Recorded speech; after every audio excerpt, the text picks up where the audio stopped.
Look, ain't no limit to the game I spit. Ain't no gimmick thug nigga since I was a jit. Hellcat with the Henny sounding like a Harley. Triple white with the Sprite got me feeling garlic. Watch clothes, hoes, everything is hard as shit. These hoes in the streets say that I'm a heartless bitch. I'm a heartless bitch, bruh. Heartless. Been there for a long time. A heartless bitch. Very long time. I just wanted to hit y'all with a little something, give y'all a little taste, man. It was only about 5-6 bars, something like that, but let y'all know. Like that, man. The kid used to do that. Deep Sound Entertainment. You from Carver Shores, you know about me, man. Illtown Records, Deep Sound Entertainment. You know about that. Yeah, we used to get busy with it. For real. But I'm doing this today exclusively for AM Sports Media. It's all about entertainment, folks. It's all about entertainment. I'm just entertaining. I'm just busting rhymes just for the Try to tell them. Multiple styles, multiple skills. I can do it all. I can do it all, man. Look, ain't no limit to the game I spit. Ain't no gimmick thug nigga since I was a jit.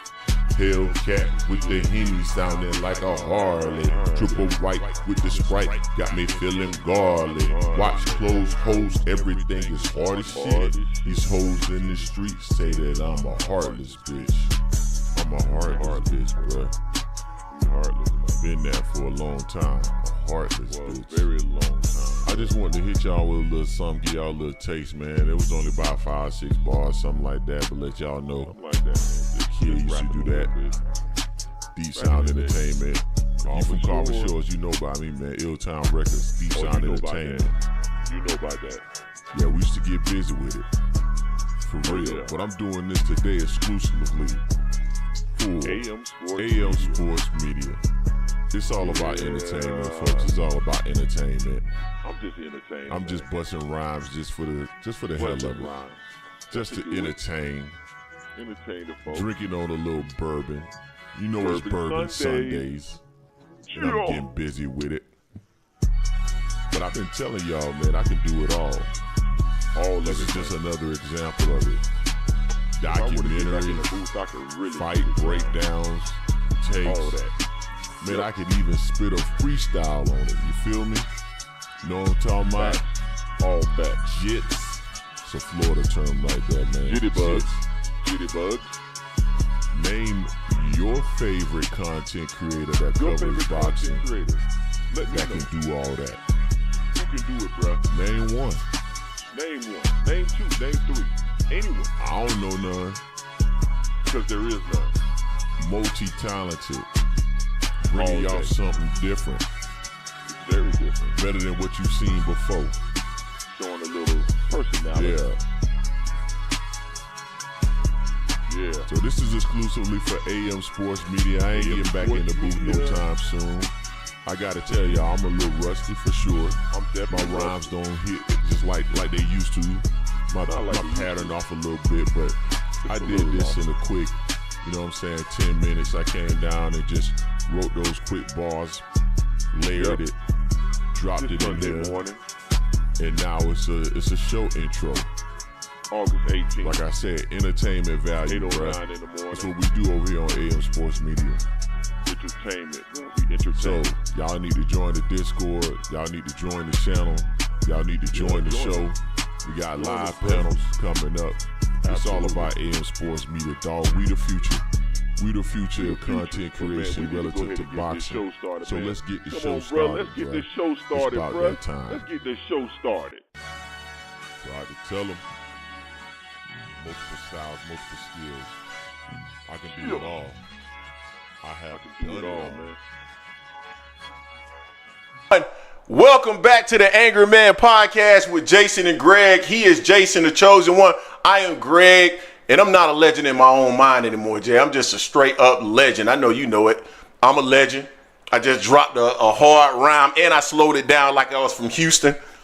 Good God. Good God. Man, we do. Hey, hold up. You said like you from Houston. Like I'm from Houston. Man, Actually, no. Yeah, Florida. Actually, we were actually doing that before Houston. That's right. Florida was doing that before Houston. That's right. Yeah, My bad. I'm tripping. I'm tripping. 76 Mark said this intro is crazy, dog. I just want to do something different, man. I'm just trying to entertain y'all. That's it. So let's see what we got going on here, Jay. Hey, they call it screw. We called it slowed down. We slowed it down. We sped it up. That's what we did in Florida. No. Houston didn't invent. We were listening to Chopped and Screwed in 1985. Jam Pony Express. We were listening to that in 1985. I remember listening to I Need Love Slowed Down. I remember listening to PYT Slowed Down in Orlando in like in the mid 80s. Y'all didn't invent that. Y'all called it Chopped and Screwed, but y'all ain't invent it. If you actually go and do the research, it'll tell you that Jam Pony Express came before DJ Screw. Jam Pony Express, them dudes got to be like in their mid to late 50s. Like, no. Easily. Houston, Texas did not invent that. Sorry. Y'all call it Chopped and Screwed, but y'all ain't invent it. All right, so let's get it going, man. So you guys may notice that our setup look a little bit different than what it normally does. And it's because, and I'm still working. I'm trying to figure it out right now. But it's because we're gonna do some things today. We're going to a panel today. We're gonna do a panel show today. We're gonna drop the link in the chat. And we're gonna be able to take about 3 to 4 people to join us, and we're gonna go through our topics, and we're gonna give you guys the opportunity to also comment on the topics that we're covering today. And so, that's what it is.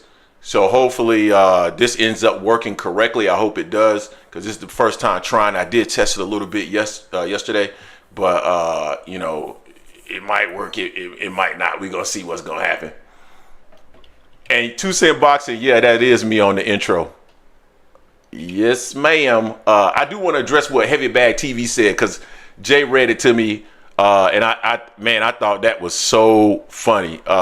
He said, the Bud hate is real over here. LOL Ninja's about to discuss Bud box office failures. Really? It's no secret he can't sell. 98% of the fighters in boxing can't sell. He didn't sign a t-shirt or something. Hey, no, it ain't that. Really, it's about the fact that, these Terence Crawford fans kept calling us haters and things of that nature just because we didn't agree with what it was that they were saying in regards to Bud Crawford. And so now we pointed out that I heard on several occasions that he was a box office sell. And so, if he is, then we gonna talk about it. If he isn't, we gonna talk about it. So like I said before, if he did well, we were going to talk about and support the fact that we believe he should get a Canelo Alvarez fight, because I always said if you selling, you should get the opportunity. So I would have been talking about it in a positive light, or at least talking about it in general. And he ain't sell, so now I got to talk about it in a negative light. It is what it is. All right, Jay. So before we jump into this, let's go ahead and tell everybody, guys, make sure you smash the like button. I'm trying to use OBS only, so I don't know how many people have smashed the like button yet. I guess I'll have to go here. We got like 50 some people in the building, I think. Looks like we got 59. How many likes do we have? How many likes do we have, Jay? Looks like we got 19. Okay, I see it. Yeah, 19 likes. So I'm gonna have to go ahead and hit y'all with it. Need y'all to get the likes up, man. Come on, man. Support the channel, support the grind. Come on, man. Let's go. Let's go, fam. Y'all go ahead and hit them likes, man. Get them likes up. Smash the like button so other people can find this content. And now, that is the link right there. We are going to the first 2 to 3 people that join. That's who we're going to take. I do want 2 Cent Boxing to join, so she's got to be one of them if she wants to. So 2 Cent's joining. She's going to be one of them. So, yeah, we waiting for y'all.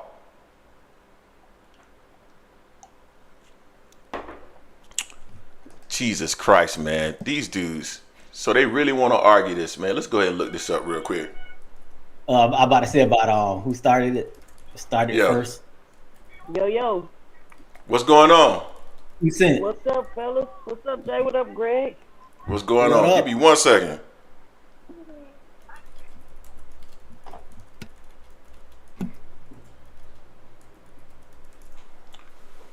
Hey, 76 Mark.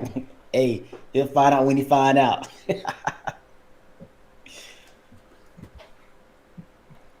He call in though. So how many of y'all watched the fights last night? On top. So I see. Hold on, real quick, Jay, because I see 2 Cent. I mean, yeah, I see her in here, but I don't. My camera. Or at least I hear it. No. But it shouldn't matter. It shouldn't matter. So give me 1 second to send. Let me get 1 second. I'm gonna be like the invisible co-host. That's fine. I think you in there now. They can. It's like I think she pops up down there at the bottom. So you in there now. So we'll accept two more people if y'all want to jump in, and we're gonna cover these topics. 2 more people if you want to jump in. We're gonna cover these topics and we'll go from there. But Jay, what's up? You want to go ahead and jump into it? Where you want to start off at? Yeah, I mean it was a fight card last night. Mm-hmm. You know, that up and coming prospect knockout artist Abdullah Mason was on last night. You know, he has another 8-rounder. He said he got maybe one more 8-rounder before he go to 10 rounders and trying to get a title shot next year. Got a 2nd round stoppage of forget the fighter's name, but the fighter really wasn't on his level at all. So I'm looking forward to seeing him stepping up. But I know you didn't get to see the fight last night. 2 Cent, did you see Mason last night? Yes, I seen Abdullah Mason last night. He looked great in the fight. Got the 2nd round stoppage. I can't wait for him to really get out of this prospect phase. Because, you know, I mean, it's good to watch. But what I do appreciate is that he's coming up and he's stopping his opponents as he should. But I cannot wait till he get into the phase of stepping up the competition a little bit more, and we see him a little bit more challenged, which dealing with Top Rank, we don't know how long that's going to take. Yep. Heavyback TV. Yeah, Mike Ohan Jr. Yeah, that was a dude name on that. But yeah, I agree with you 100%, 2 Cent. I like the way he's moving. I like this. He's doing what he's supposed to do to the competition he's fighting. You know, he's getting up out of there. I'm waiting to see what he's going to look like when he gets another challenge. He said he's going to fight again like November, December. And he said he look at going at 10 rounders and trying to secure a title fight next year. So, I mean, he's definitely doing what he's supposed to do. I don't understand why Top Rank always has him lower on that card, though. I think he'd be closer to the main event, you know, second in line, a co-main or something like that, because he definitely box office with the people he's fighting, what he's been doing in the ring. I got a chance to see the fight real quick because it was a very short fight. I didn't get the opportunity to see it live. I agree with 2 Cent. Abdullah Mason, he's doing it in the way that he needs to do it. I'm excited about him. Similarly, I'm waiting for him, or at least I'm looking forward to him getting the opportunity to face higher level competition. So he's more in that championship phase, because I think individuals like Keyshawn Davis, he's getting a lot of attention. He's getting a lot of shine just because he's running his mouth. And I don't necessarily believe that he's a better talent than Abdullah Mason. So Abdullah, we saw him on the telecast last night. He was interviewed, and I mean, very articulate, humble, but also quiet. You can tell that just his overall demeanor. But I'm looking forward to seeing him get pushed more into the limelight. He mentioned that he's the best of those young prospects. So maybe when they push him into that situation, maybe we'll see him talk a little bit more. But as of right now, he seems to be very reserved. I think he's just as good as Keyshawn Davis. I think the only difference is Keyshawn Davis is associated with Bomac. So automatically people assume that he is going to be at a different level because of Terence Crawford, because of Terence Crawford's affiliation with Bomac. But we've seen Bomac with some other fighters where they weren't that great. Is food, in my opinion, but that's my 2 cents. Yeah, we'll see if he's food. We'll see if he's food for sure. But I just feel like he's getting that shine. He's getting the benefit of the doubt just because he's affiliated with them. Yeah, I agree with that. I agree with you on that too. So I think he might be food for Mason. Because Keyshawn, he likes to fight, and he'll forget about his defense. You can't do that with Abdullah. You forget about your defense, you're going to sleep. I don't disagree. But, I mean, I think he'd fight a better fight against Abdullah Mason. But I still think Abdullah Mason better. I still think he better. And I know a lot of people don't, again, the sycophants, and we ain't going to talk about those sycophants yet, but the sycophants feel as though, well, we know. Anyway, anything else you want to cover on this one, Jay, before we move on to the next one? Yeah, nothing on this on Mason, but there was one more fight on there last night. The main event was Christian Mbili versus Divinchenko. I don't know how Sergey be getting all these fights, but he's fought some of everybody, man. If you look at his resume, he's fought the who's who. He hasn't beat him, but he's been in there. He's given some good fights too. He was arguably, people say he possibly tied or had a draw or beat Triple G, possibly tied or beat Jaime Munguia. Tough fight with Danny Jacobs, as well as Jamal Charlo. But he was in there last night with Mbili. Tim Bradley said he tore his bicep into the third round. And he fought the other 7 rounds with one arm basically, and was tough in there before Mbili. It looks like Mbili also hurt his left shoulder. I don't know what round he hurt his left shoulder because he had his icing and everything. But Mbili is going to be, in my opinion, I think he's going to be next for Canelo because he's exactly what Canelo wants. He's ranked number 1 at WBC, top 4 in all 4 sanctioning bodies. He comes forward, throws a lot of punches, sets himself up to be countered all day. Perfect for Canelo on that. So I see him being Canelo's next pick after Berlanga. What's your thoughts on that? I don't know if you saw that, Greg. I know 2 cents. You said you watched the fight last night too. I didn't watch it. Yeah, Billy looked a little overhyped to me. Throws a lot of wild punches. I mean, he's landing power shots, but everything is a power shot. And as far as him being next for Canelo, is that really what the plan is? I think it is because that's exactly what Canelo would love to have. Someone that's coming straight forward, throwing wild shots, available to be hit.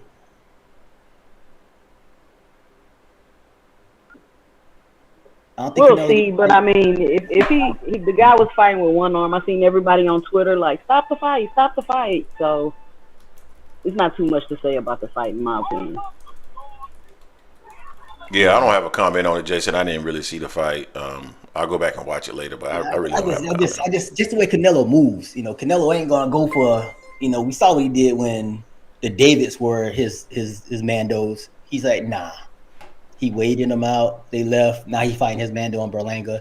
I could see him Billy being the Mando at the WBC and now be his next pick easily. Easy work for Canelo on that. But that Tim Bradley said, oh, Canelo's never gonna fight Billy. He's all this. I'm like, I didn't see it.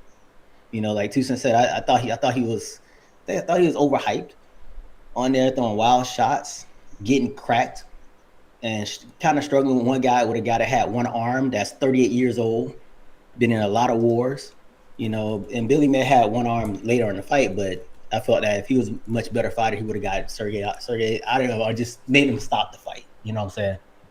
Made the corner stop the fight, but they let it go. Okay. Jay, anything else you want to share about the fights last night, or do you want to move on to the next topic? We can move on. I mean, the fights were okay. They weren't that great, but I mean, it is what it is. It was a top-ranked card. Facts. 1,000%. Exactly. Facts. Before we move on, Jay, we did get a super chat. So do want to acknowledge that AM Sports Media, great boxing channel. Salute to Greg and Jason. Freeze temp $4.99. Yeah, money. Oh. Appreciate you, fam. Thank you. All right, Jay. What's next? So let's go to the main thing that's on here, talking about Bud versus Madrimov. Another dud at the box office. Now that numbers have been coming back. Yeah. I'll let you go ahead. Start off with that. What's your thoughts on? I know you had some fun on the live and another video you did on it. So what's your thoughts? Let them know in the live today. I mean, I think everybody for the most part know my thoughts on that. That was a part of my Friday evening rant, as I talked about Terence Crawford, and I just saw Jay in the comment section basically saying that, you know, he say we like Diddy, no Diddy, can't stop, won't stop in terms of hating on Crawford. You know, it's interesting to me, and Tucson, I definitely want you to chime in on this because, you know, you felt a lot of the Lil Dick energy in the Discord. I had to hand out Lil Dick energy mugs to some of those brothers, and you know, the way that Terence Crawford fans behave is the reason why I have made such comments, because we get a lot of vitriol in the comment section, not necessarily in the Discord, but definitely vitriol in the comment section. And when we respond to it, it's like we're talking shit or we're hating. Now, somebody in the Discord earlier today was asking me about the whole Terence Crawford situation, and here's my thoughts on that. Had the reverse happened, right, and it was a situation where Terence Crawford sold, you know what we would be hearing today, Jay? How much he sold. I told you Terence Crawford can sell. Yeah, you a hater. We told you Bud is this, but we told you. Now, right after the fight, right after the Errol Spence fight, we were told that he's a bigger star than Errol Spence. That's what we were told. That he drove sales. I can name a number of people, individuals that said that they were going to give him credit for that fight, right? And so, I mean, what do you want me to do at that point? You know what I'm saying?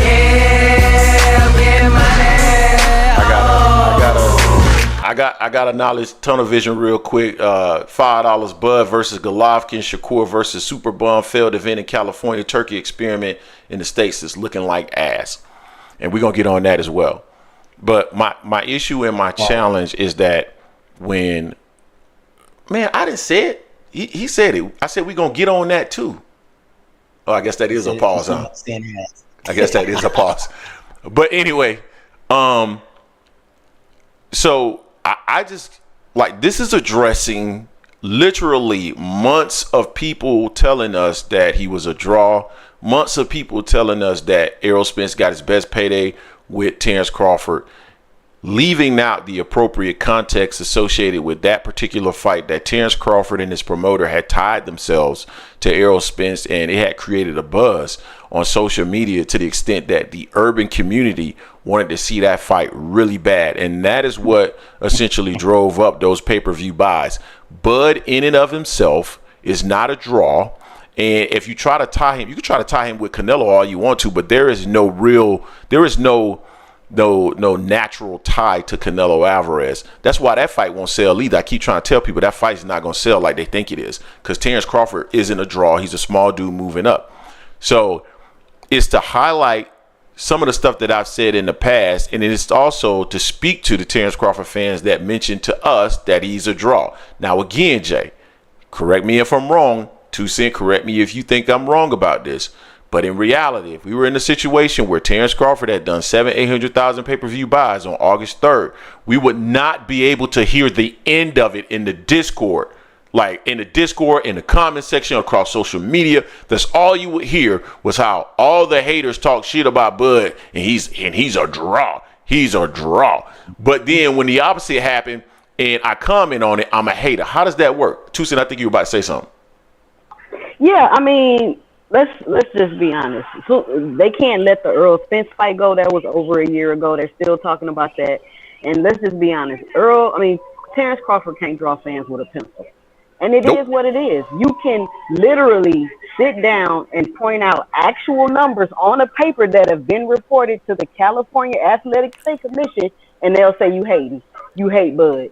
You this, you that. Everybody's lying on him. The promoter's lying on him. Even Andre Ward on the last fight. Oh, they said Terence Crawford wasn't a draw. They were lying on him. No, they weren't. All these people are not lying on Terence Crawford about his numbers.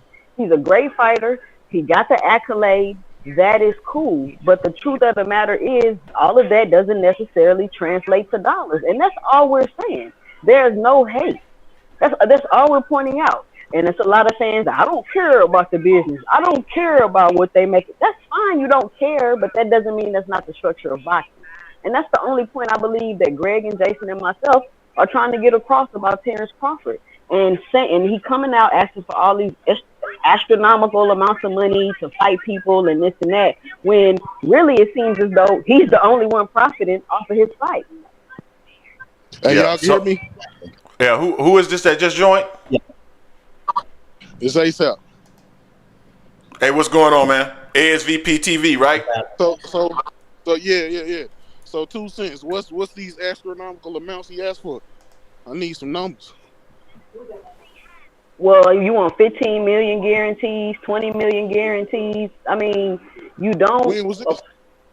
He asked for $15 million against Madrimov, and that's what he got paid, bro. Let's not pretend like this doesn't exist. Well, we know the word on the street was I'm gonna go back a little further than that.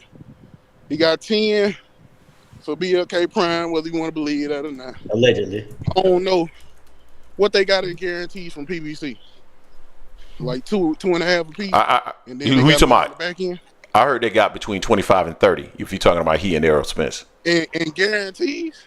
No, not guaranteed. I'm talking about total payout. No, cause okay, yeah. ASAP, I don't hear you no more, man. I think he gone. Yeah, we lost him. Man, get ASAP TV up out of here, man. He don't know what he talking about. No, I totally agree with what it is that you're saying, 2 Cent. I mean, you know, I get tired of, like, if you keep trying, like, we're all pushing back. Like, we all have our, and I say this all the time, and I do want to be clear about this. Everybody has a bias, right? And I hate when people pretend that they don't. And Jason has a bias. I have a bias. 2 Cent, you have a bias. Everybody in the sport has a bias, right? But at the same time, what I respect about anybody is that when they argue, when they make their point and they're arguing their point, they argue it in a way that's articulate and we can understand it, right? And so, like for you, 2 Cent, I feel like when you make your point, you're making your point based off of logical, reasonable facts. Now, could they be wrong? Absolutely, they could be wrong. My logic could be wrong. Jason's logic could be wrong. But the point remains is that it's a sound logic. A lot of times I hear fans and the logic is just plain awful. I mean, it's just awful.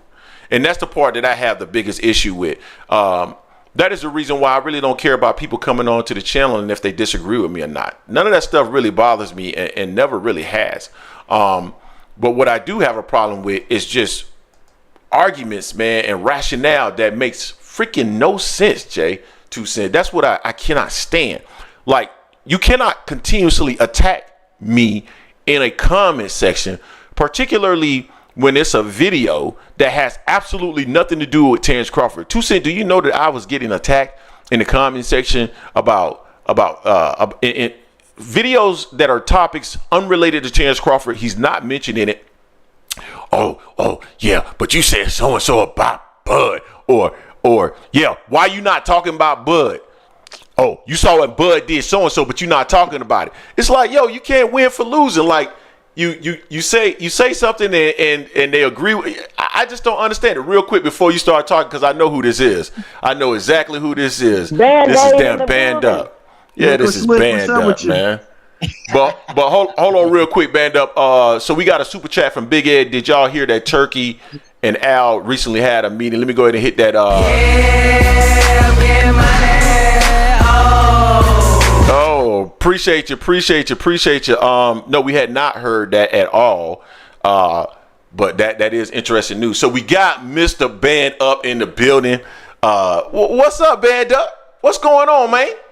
What's up with you? What's up with you, Jason and Greg? Chilling, man, chilling. What's up with you, Nickel Slick? But let me say this real quick before you go, Band-Aid. If what we they haven't heard that one yet. No, I hadn't heard that one yet. Go ahead, 2 Cent. If what we were saying was not factual or true, you wouldn't have to keep defending it. Like Facts. If somebody was on here saying, Tank Davis don't sell. He don't sell. He can't draw no fans. You wouldn't have to go back and forth and defend that because the numbers speak for itself.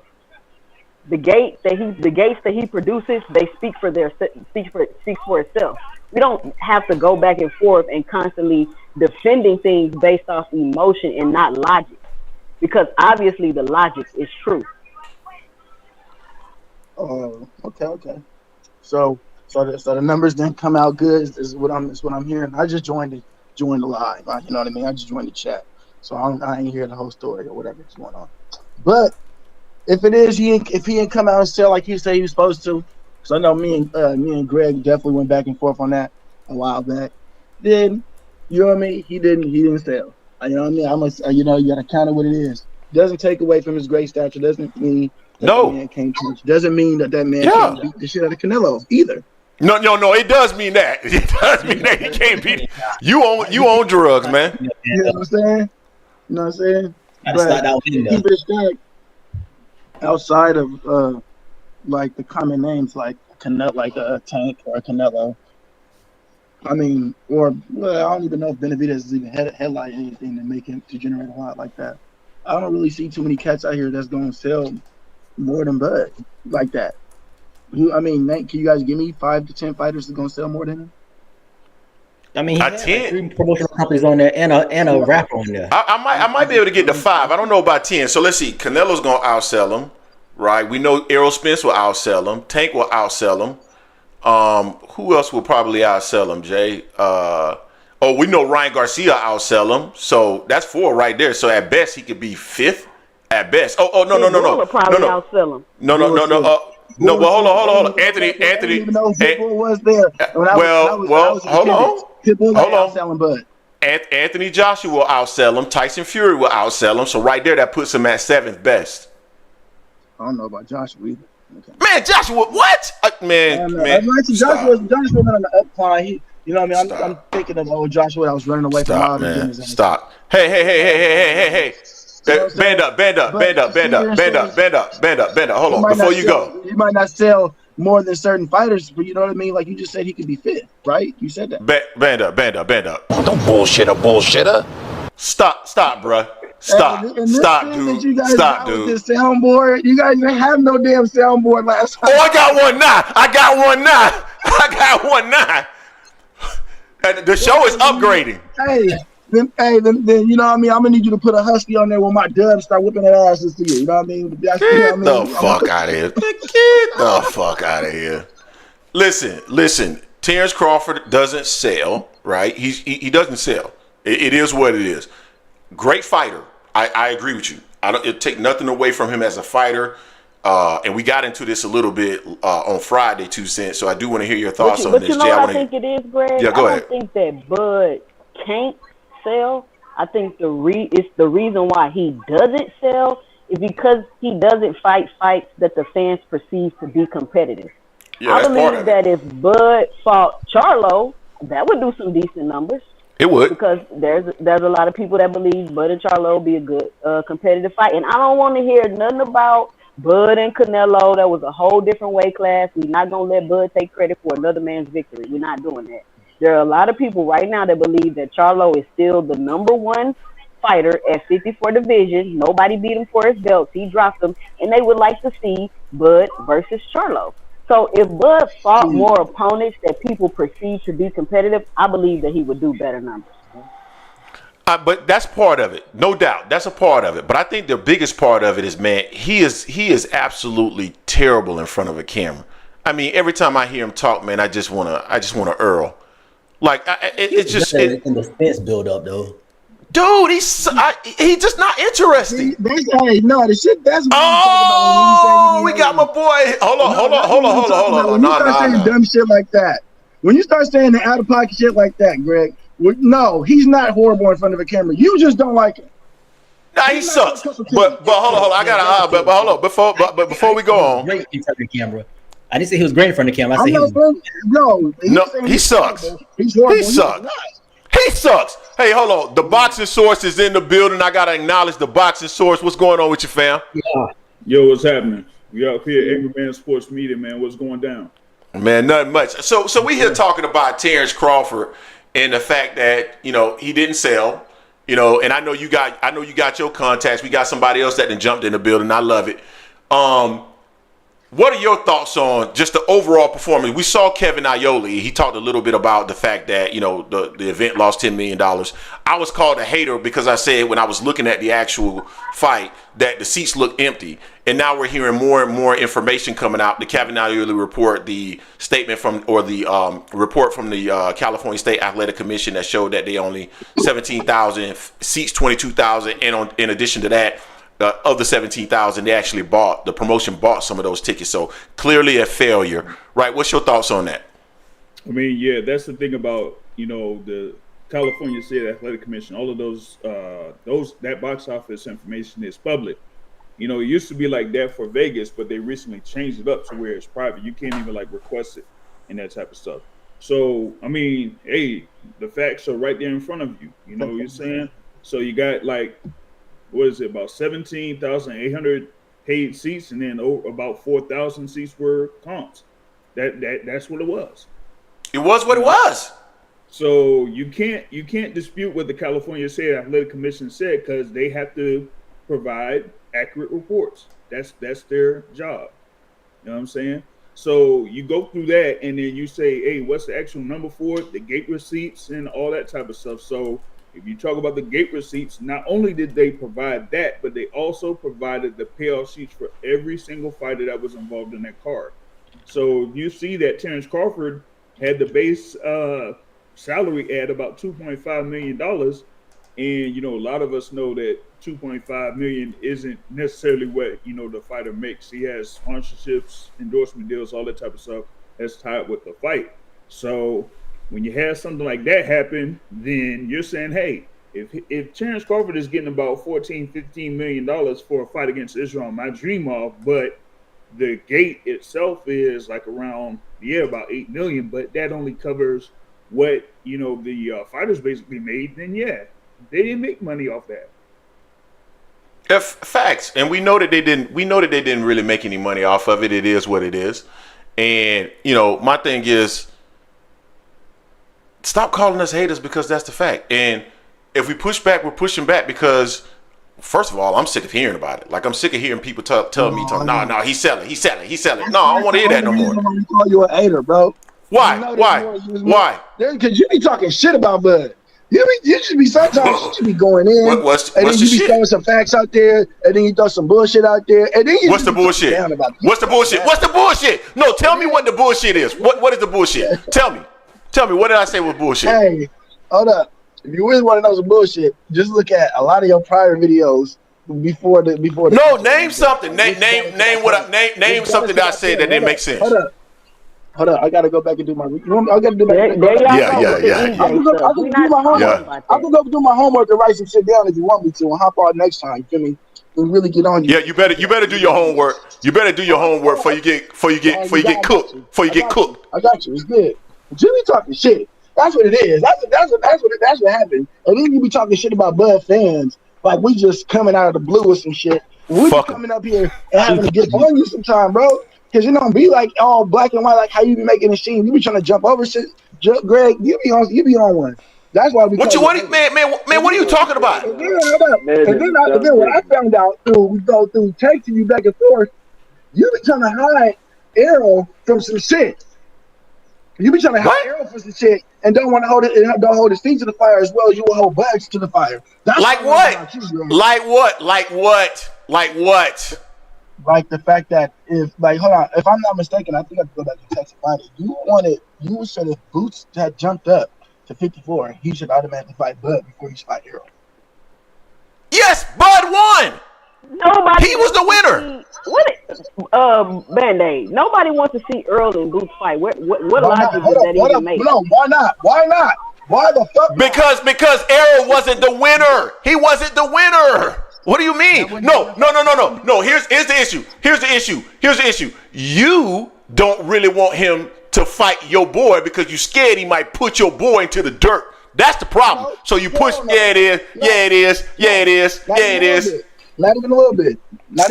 Okay. Come on now, man. Okay. Then why you pushing for the loser of the fight to fight Boots? For what? Pandora, what's it called? Pandora. On top of that, Boots is not even asking to fight. When we talked about that a few months ago, bro. At that time, nigga, what's it called? Pandora and old boy was giving Bud the runaround, and I'm like, nigga, if Errol ain't got nobody to fight, Bud ain't got somebody to fight, and Boots is talking about that shit, and really want to go get Bud, and really want to fight Bud, why the fuck don't he jump up and fight somebody that don't got to fight right now? That's what I said, and you were trying to hide that man. No. Well, hold on. Let's let somebody else get in. The boxing source got something to say. What you got, fam? I have a question. What is this runaround that you were talking about?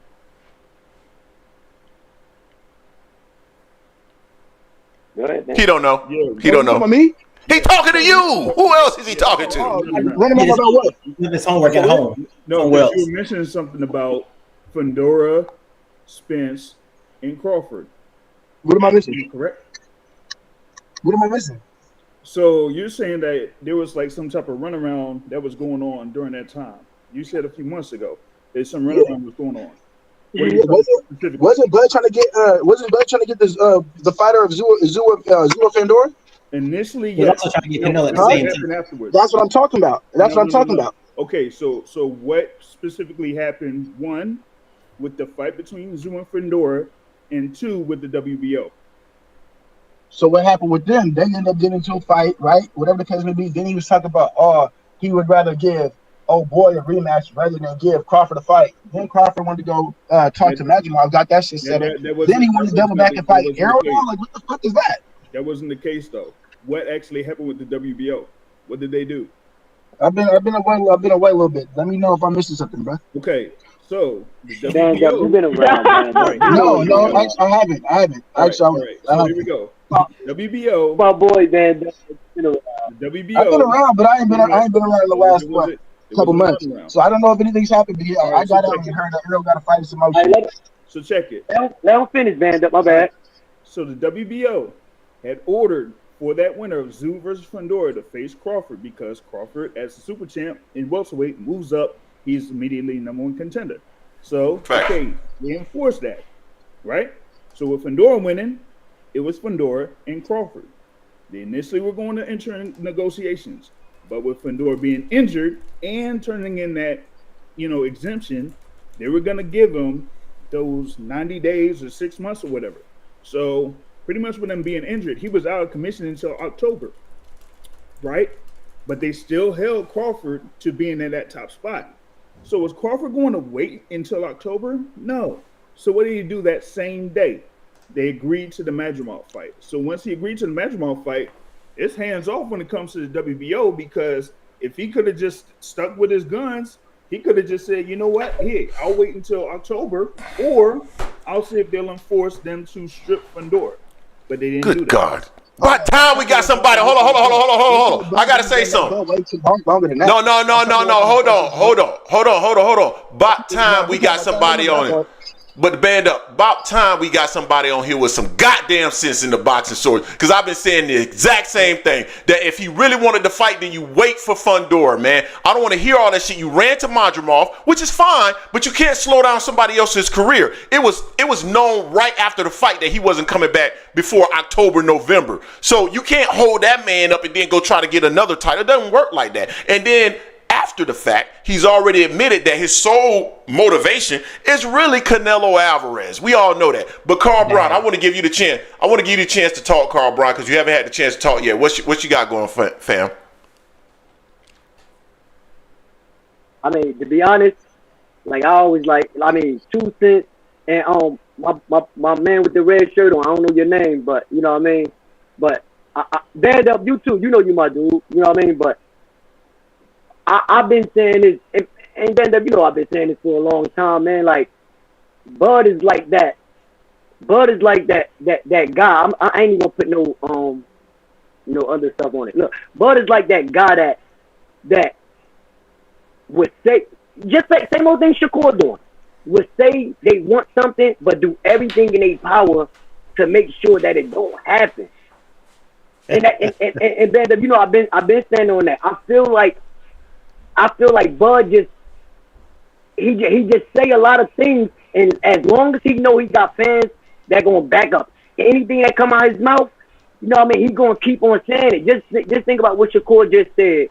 And the only reason I'm putting Shakur and Crawford in the same thing, because something Shakur just said that I heard somebody on the panel say, and then Shakur regurgitated it. Like he said something about it was that moment. I had that moment. And matter of fact, Timothy Bradley said this. Shakur had a moment inside the Audubon fight, and he should have took it. I think it was in the 6th round. Shakur got up here and repeated word for word. So it's not like Shakur was thinking that already. So that's the type of things I pay attention to. I just feel like Terence Crawford knows and band up, no matter how much you're a fan of him, like, he not beating Canelo. He really don't want that Canelo fight. And let's not forget that when they heard that Earl Smith was supposed to fight Canelo, first thing that came out of Terence Crawford's mouth when they said, would you fight Canelo? His exact words was, man, no, he too big. This was out of Terence Crawford's mouth, and we can't act like we didn't hear this. So now all of a sudden, Turki come in, Terence Crawford playing the same game with Turki. I'm going to act like I want it, but he really don't want that. Come on, you got to think about Jamel Charlo's body is bigger than Crawford. And the way Canelo was moving Jamel Charlo's body around by just punching his arm, come on. Y'all going to say Terence Crawford going to box his head off? No. Terence Crawford got too much pride to sit there and talk about, I'm going to run all night. And then when I hear people try to break down the fight, oh, Terence Crawford going to outbox him for 12 rounds. Everybody, I think we were saying this the other day. Putting that much weight on, none of y'all can sit here and say Terence Crawford going to be as fast as he was at 47. He wasn't even as fast as he was at 54. From 47 to 54. But going up to 68, and I asked somebody this other day too, I said, how much y'all think Terence Crawford going to be weighing the night of the fight when he fight Canelo if they fight at 168? Somebody up here said, he's going to be weighing 168, and that's going to be it. So that's going to be enough to fight a guy that can move, fight fast, Canelo fast for the weight that he fight at, and punches hard and got skills to cut the ring off and everything. So Terence Crawford going to come up there weighing 168 and fight a Canelo that probably be weighing close to 180 with skill, fastness. And Terence Crawford got to get he got to get used to that weight. He just gonna go up there and all of a sudden he just gonna be fast the way he was at 147 or 140. Come on now, let me respond to something you said real quick. Not happening, and he only backing up what his fans keep on saying. And y'all can't give me 1 second. But to say Terence Crawford gonna beat everybody. Give me 1 second, Carl. Hold on. 2 cent, real quick. I'm gonna give you the floor. We got 147 people in the building, 55 likes. If you haven't had the opportunity yet, make sure you smash the like button so other people can find this great content that we bring it to you here. And if you're new to the channel, this is the Angry Man Podcast, AM Sports Media, where we're always dropping boxing related content. As you heard earlier, we do it all: documentaries, fight breakdowns. Hell, I'll even get on this motherfucker and rap for you. So you know what it is. Make sure you hit the subscribe button. And if you're a subscriber, think about becoming a member. Man, shut your hating ass up. If you are a subscriber, make sure you think about becoming a member. It's $2.99 a month, and it will give you the opportunity to support this channel. So I want to go ahead and pass it to you now. 2 Cent, what's your thoughts? Yeah, I wanted to respond to a point that Carl said, because I was going to make this point before he said concerning Shakur Stevenson. If you watch Shakur Stevenson and watch how he moves, I say he's Crawford 2.0. Because what they like to do is say they want this, say they want that, put themselves in the position to do something completely different, which was their whole plan in the first place, and then cry victim. Like, it's my understanding that Shakur Stevenson left Top Rank to go get better and bigger fights. And now we're talking about him fighting somebody, moving up a weight class, coming off a knockout loss on an undercard. Now, that's cool if that's what you want to do, if your whole goal is to make money and be a prize fighter. But let's not sit here and act like every single body is ducking you. Why? Why is everybody ducking you, Shakur? And that's the same thing going on with Crawford. Oh, it's not fair. Earl Spence get to fight Fundora, when in reality, you didn't want to fight Fundora. You didn't put yourself in a position for it to happen. So why then go back and cry victim? I don't understand that. And that's not hating. That's just what they're doing if you actually watch them and their patterns. Terence Crawford has done that his whole career. I've literally watched him do this. And the moment you keep trying to point it out to people, all they want to say is you hate, you hate, you hate. Nobody's hating. The issue is not what they're doing. The issue is how they're presenting what they're doing to the public, and then coming out and acting like victims when behind the scenes they're making plans to do something completely different than what they're saying to their fans. Where's Band Up, man? We done ran his ass off. We done ran him right up out of the building. So I ran Jerry off of here. I ran Jerry ass right up out of the building. We starting to run these Terence Crawford fans up out of the building. I love it. I absolutely love it. No one out of the building, B. You ain't running no one out of the building. Oh, hold on. Who is this? Who is this? Fabrizio, man. Oh, so I gotta get. Hold on. I'm about to give you the floor. I want to give you the opportunity. So Fabrizio, that's my guy. He's in the Discord. You know, he talks a lot of BS with us. So Fabrizio, what's your thoughts, man? What's good, man? All the way from the UK. What's going on, fam? What's good, man? Everything good, man. But yeah, I've been distracted like watching like soccer, as like we'll call it over there. Yeah. I'm good. But yeah, like what's been the topic about? Like what you lot like? We talking about how we talking about. So what? Yeah. We talking about how shitty your boy is. How he dumped a big pile of steaming poo right in the middle of Los Angeles. That's what we talking about.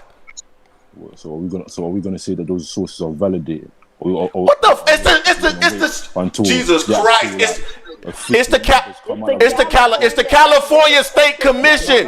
We're not talking about the attendance. The attendance is valid. I get that, but we're talking about the pay-per-view numbers. And we're not going to wait. Hold on, Fabrizio. Our judgments and whatnot. So let me ask you a question. Do you not believe that the fact that the actual event live, even though they had Eminem there, was unappealing to those who were in Los Angeles? You don't think that would be linked to a direct indicator of what the pay-per-view sales were?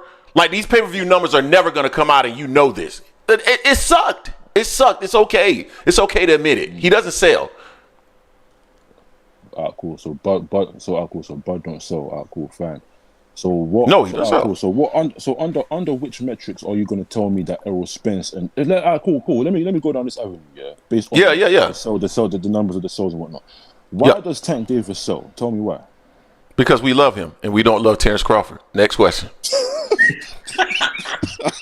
Because he's an entertaining fighter and he fights that fans perceive to be competitive. No, I can tell you why, Fabrizio. I was being an asshole, but let me tell you why though, real quick. Go on. It's not just because he's an entertaining fighter, 2 Cent, because in reality, Terence Crawford is also an entertaining fighter. And I think all of us on here would admit it. Crawford in the ring is A1. And I don't think anybody on here would deny it.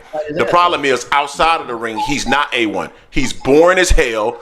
Listening to him talk is like watching paint dry.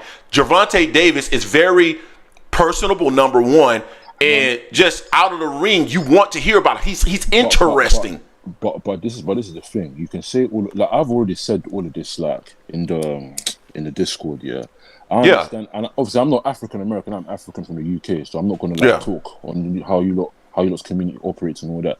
But Tank has the aesthetic of like a rapper, the tattoos, like the different hairstyles, all of that. He's from the streets, his vernacular, the way he talks, so he can like gain that appeal that way also. But I'm talking strictly the numbers. Okay. If we talk about the numbers, that guy don't sell, man. One anomaly of a fight with Garcia, what? It means that he's a draw now.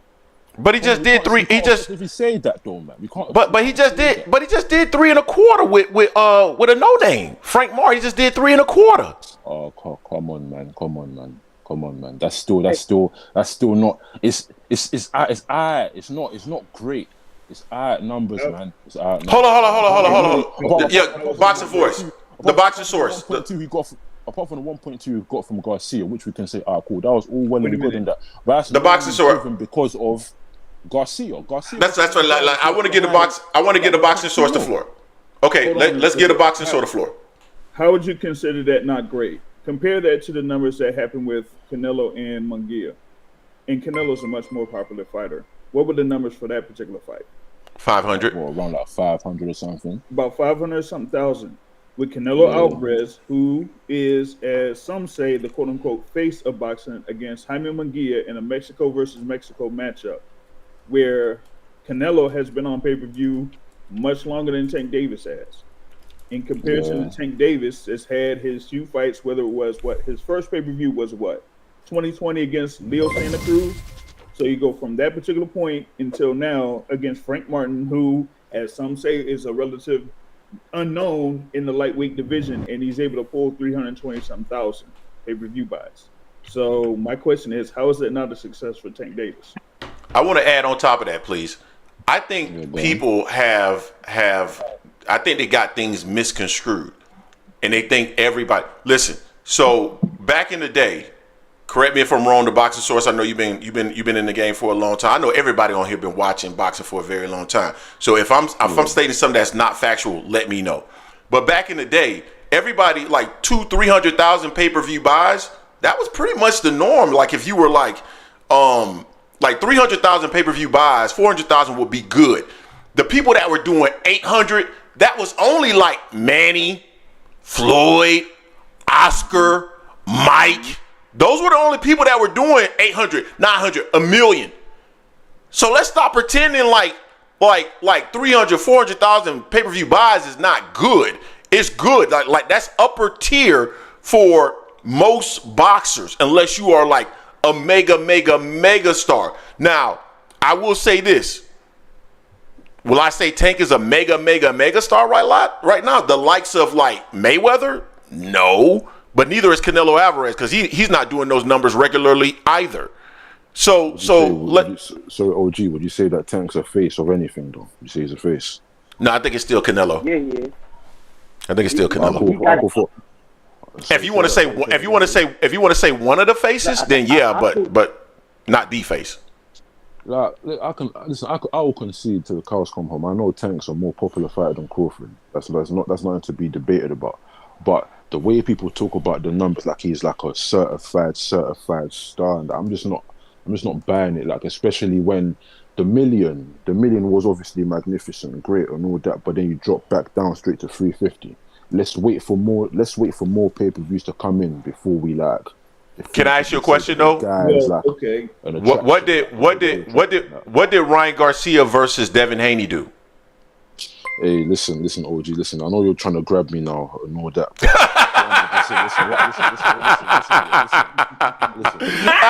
What we do know is it was anomalous. The fight with Garcia was an anomalous result in terms of the numbers. We go from 2 to 200 all the way to 1.2 million, then back down to 350. The numbers. But so did Ryan. So did Ryan. He did the same thing.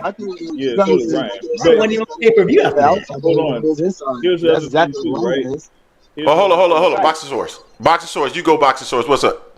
And then Carl Brown. You were bringing up Terence Crawford, okay? Yeah. And of course, like this was basically the main topic there is Terence Crawford as far as like his pay-per-view numbers for the match. Oh, yeah, we can go back to that if you want, but yeah. Now let's go back. Oh, cool. Before he had the fight with Errol Spence Jr., he had another fight on pay-per-view against Sean Porter. Yeah, I know that did. I know that was us. I know. No, it was the David Avenesian before that. Oh, he did. Before Errol Spence. Well, even with that one, right? You really want to count those numbers? I won't even. No, I'm just correcting him. He said before that it was Sean Porter. It wasn't Sean Porter. It was David. Well, that had a sold out arena. I know that for sure. BLK problem. But the Sean Porter joint, right? That was on a ESPN platform, which of course is the worldwide leader of sports. How many pay-per-view buys did that particularly get? I don't remember off the top of my head, but it didn't perform well. I know Bud on pay-per-view historically hasn't performed well. I haven't argued that he's performed well. Yeah. My opinion about Crawford is, and I've said this in the Discord, I've said that I believe he's a star. I don't think he's a superstar. I think he's a star. I think boxing wise, if we keep it strictly boxing, you can make the case he is a face or one of the faces, because everyone talks about him. I mean, you lot talk about him all the time, Greg and Jason. But if we're talking about the ability to drive sales and all that, then that's a different kettle of fish. You get it? Yeah, he's like the eighth face of boxing. He's like the eighth. You got to realize something. That's not that bad. It's not that bad.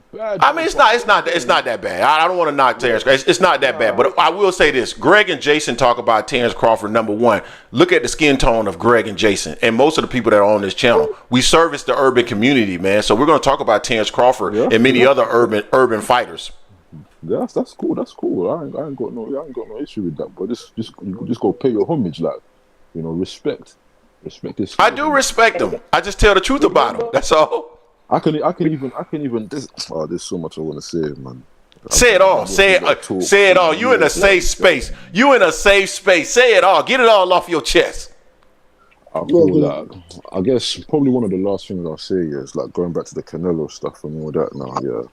Because one of the major gripes that I've had recently with like people in the boxing space, they're trying to say that Crawford, like, he doesn't necessarily like deserve that fight, or they're trying to compare it to Crawford, like, quote unquote avoiding Boots, saying that Boots hasn't like done enough to be in the ring with Crawford. Neither Crawford's like hasn't done enough to be in the ring with Canelo. They're not, the two cases are not comparable. They're not comparable, but people have tried to equate them. Like, Crawford is one of the best fighters, if not the best fighter of his generation. He's a 4-weight, as of right now, he's a 4-weight world champion. He's a 3-weight lineal champion. He's a 2-weight undisputed champion. He has boxed, in terms of accolades, pure accolades, yeah, he's done enough, or let's say he's done far more than Boots to earn a shot at a fellow, yeah, pound for pound great of his era in Canelo Alvarez. Albeit, I understand the weight difference, all of that, but right now he's at 154. So basically, he's going to do the same thing that Charlo did. Even though I get what you're saying, it was proven to be a failure in terms of, you know, fighting a smaller guy, what have you. But he's done enough. He's done more than what Boots has done in boxing to get in the ring with, like, you know, with Crawford. What has Boots done? Boots was emailed the title. Boots was emailed the title. He was emailed the title. Yeah, he's defended it once. And who is he? Hold on, real quick. Carl Brown is waiting. Carl Brown, and then 2 Cent, and then the boxing source. Let's go. Go on. Carl Brown, what you got? All right. First of all, I want to start. Yeah, I want to start off and say this.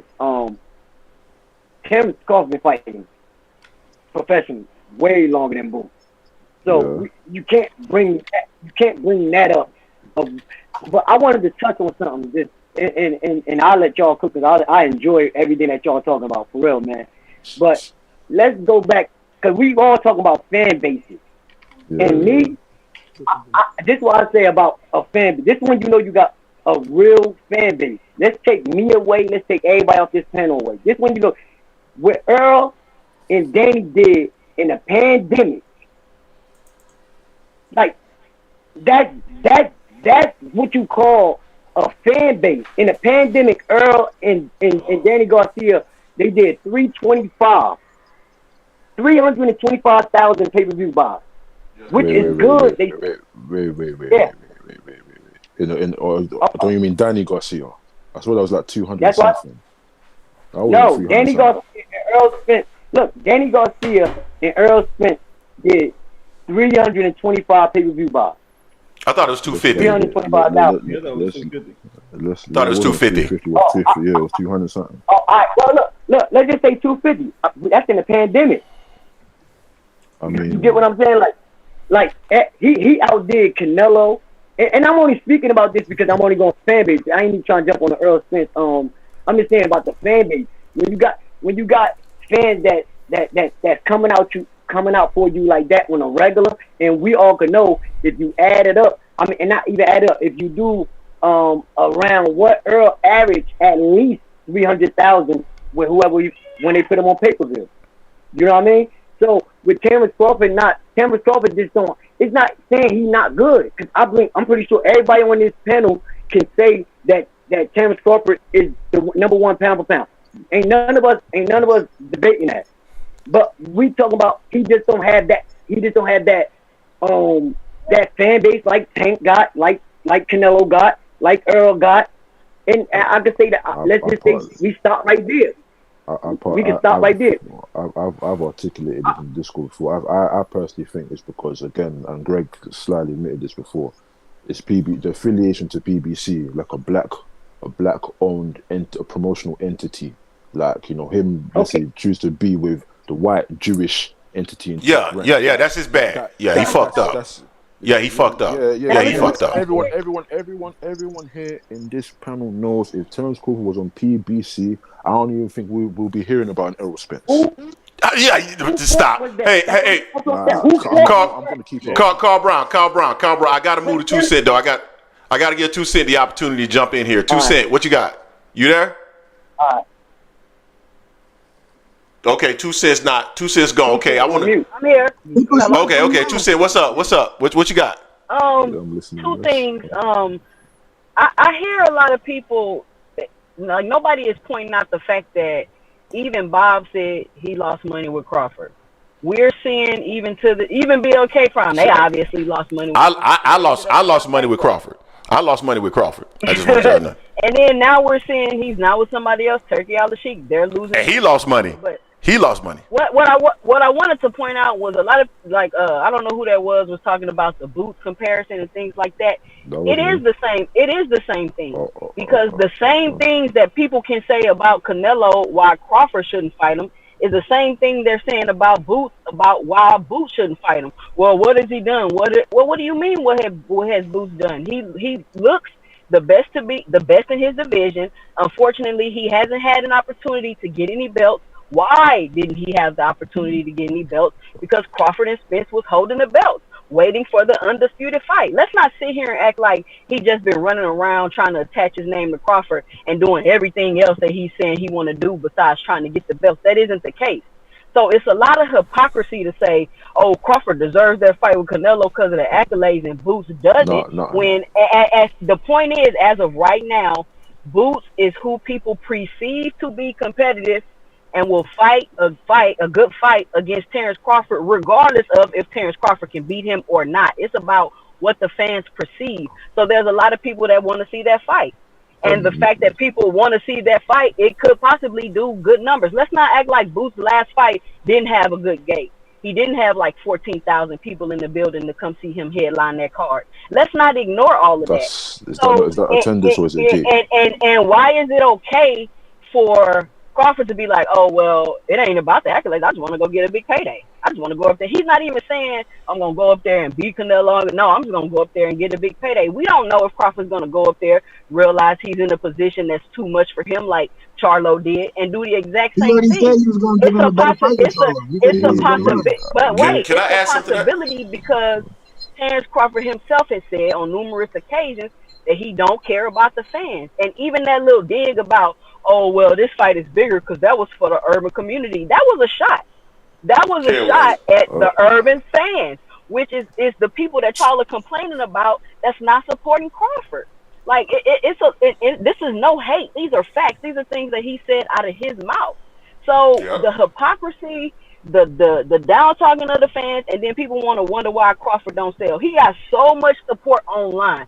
Why doesn't it translate in the numbers? That's my question. Can I add one thing to that? Let me add something to that real quick, and I'm going to be quick, and then I want to pass it to the boxing source, then Vanda. So I want to add on top of that, right?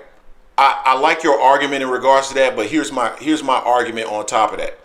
When you think about Boots Ennis, and they say, well, why would Crawford fight Jaron Ennis? What does he bring to the table that's going to expand him? What does he bring to the table that's going to make him add to his legacy, add to his purse? Well, it's going to add to his purse, right? Because he has Turki Alalshikh, he has his zaddy. His zaddy is there, so of course he's going to make a whole lot of money, right?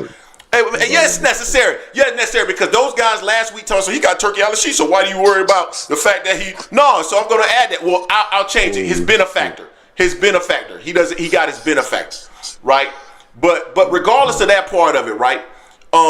The same argument can be made for Canelo Alvarez. What is it that is added to his legacy? I don't give a damn what Terence Crawford has done in terms of his accolades. He is a little dude moving up from 147 to 168. And I use the example of Sugar Ray Leonard when he was at 175. Sugar Ray started at 147. He moved up to 175 to beat Donnie Lalonde. So that's what, 47 to 54 to 60 to 68, 4 weight classes. Terence Crawford started at 35, so 35, 40, 47, 54. So he would then move up all the way to 68, 2 weight classes, the same way Sugar Ray would move from light heavyweight to cruiserweight to heavyweight, right? Mike Tyson gets no benefit, no credit for knocking Sugar Ray into another universe. Similarly, Canelo Alvarez does it.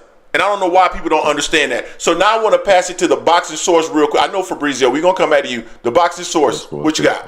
Okay, so, in reference to this thing there that was brought up as far as like boots, it goes to things that kind of like have been said multiple times in the past when, a certain fighter, so to speak, is brought up as a potential opponent for maybe a Canelo, maybe a Crawford, or whatever it is. What has so-and-so done, right?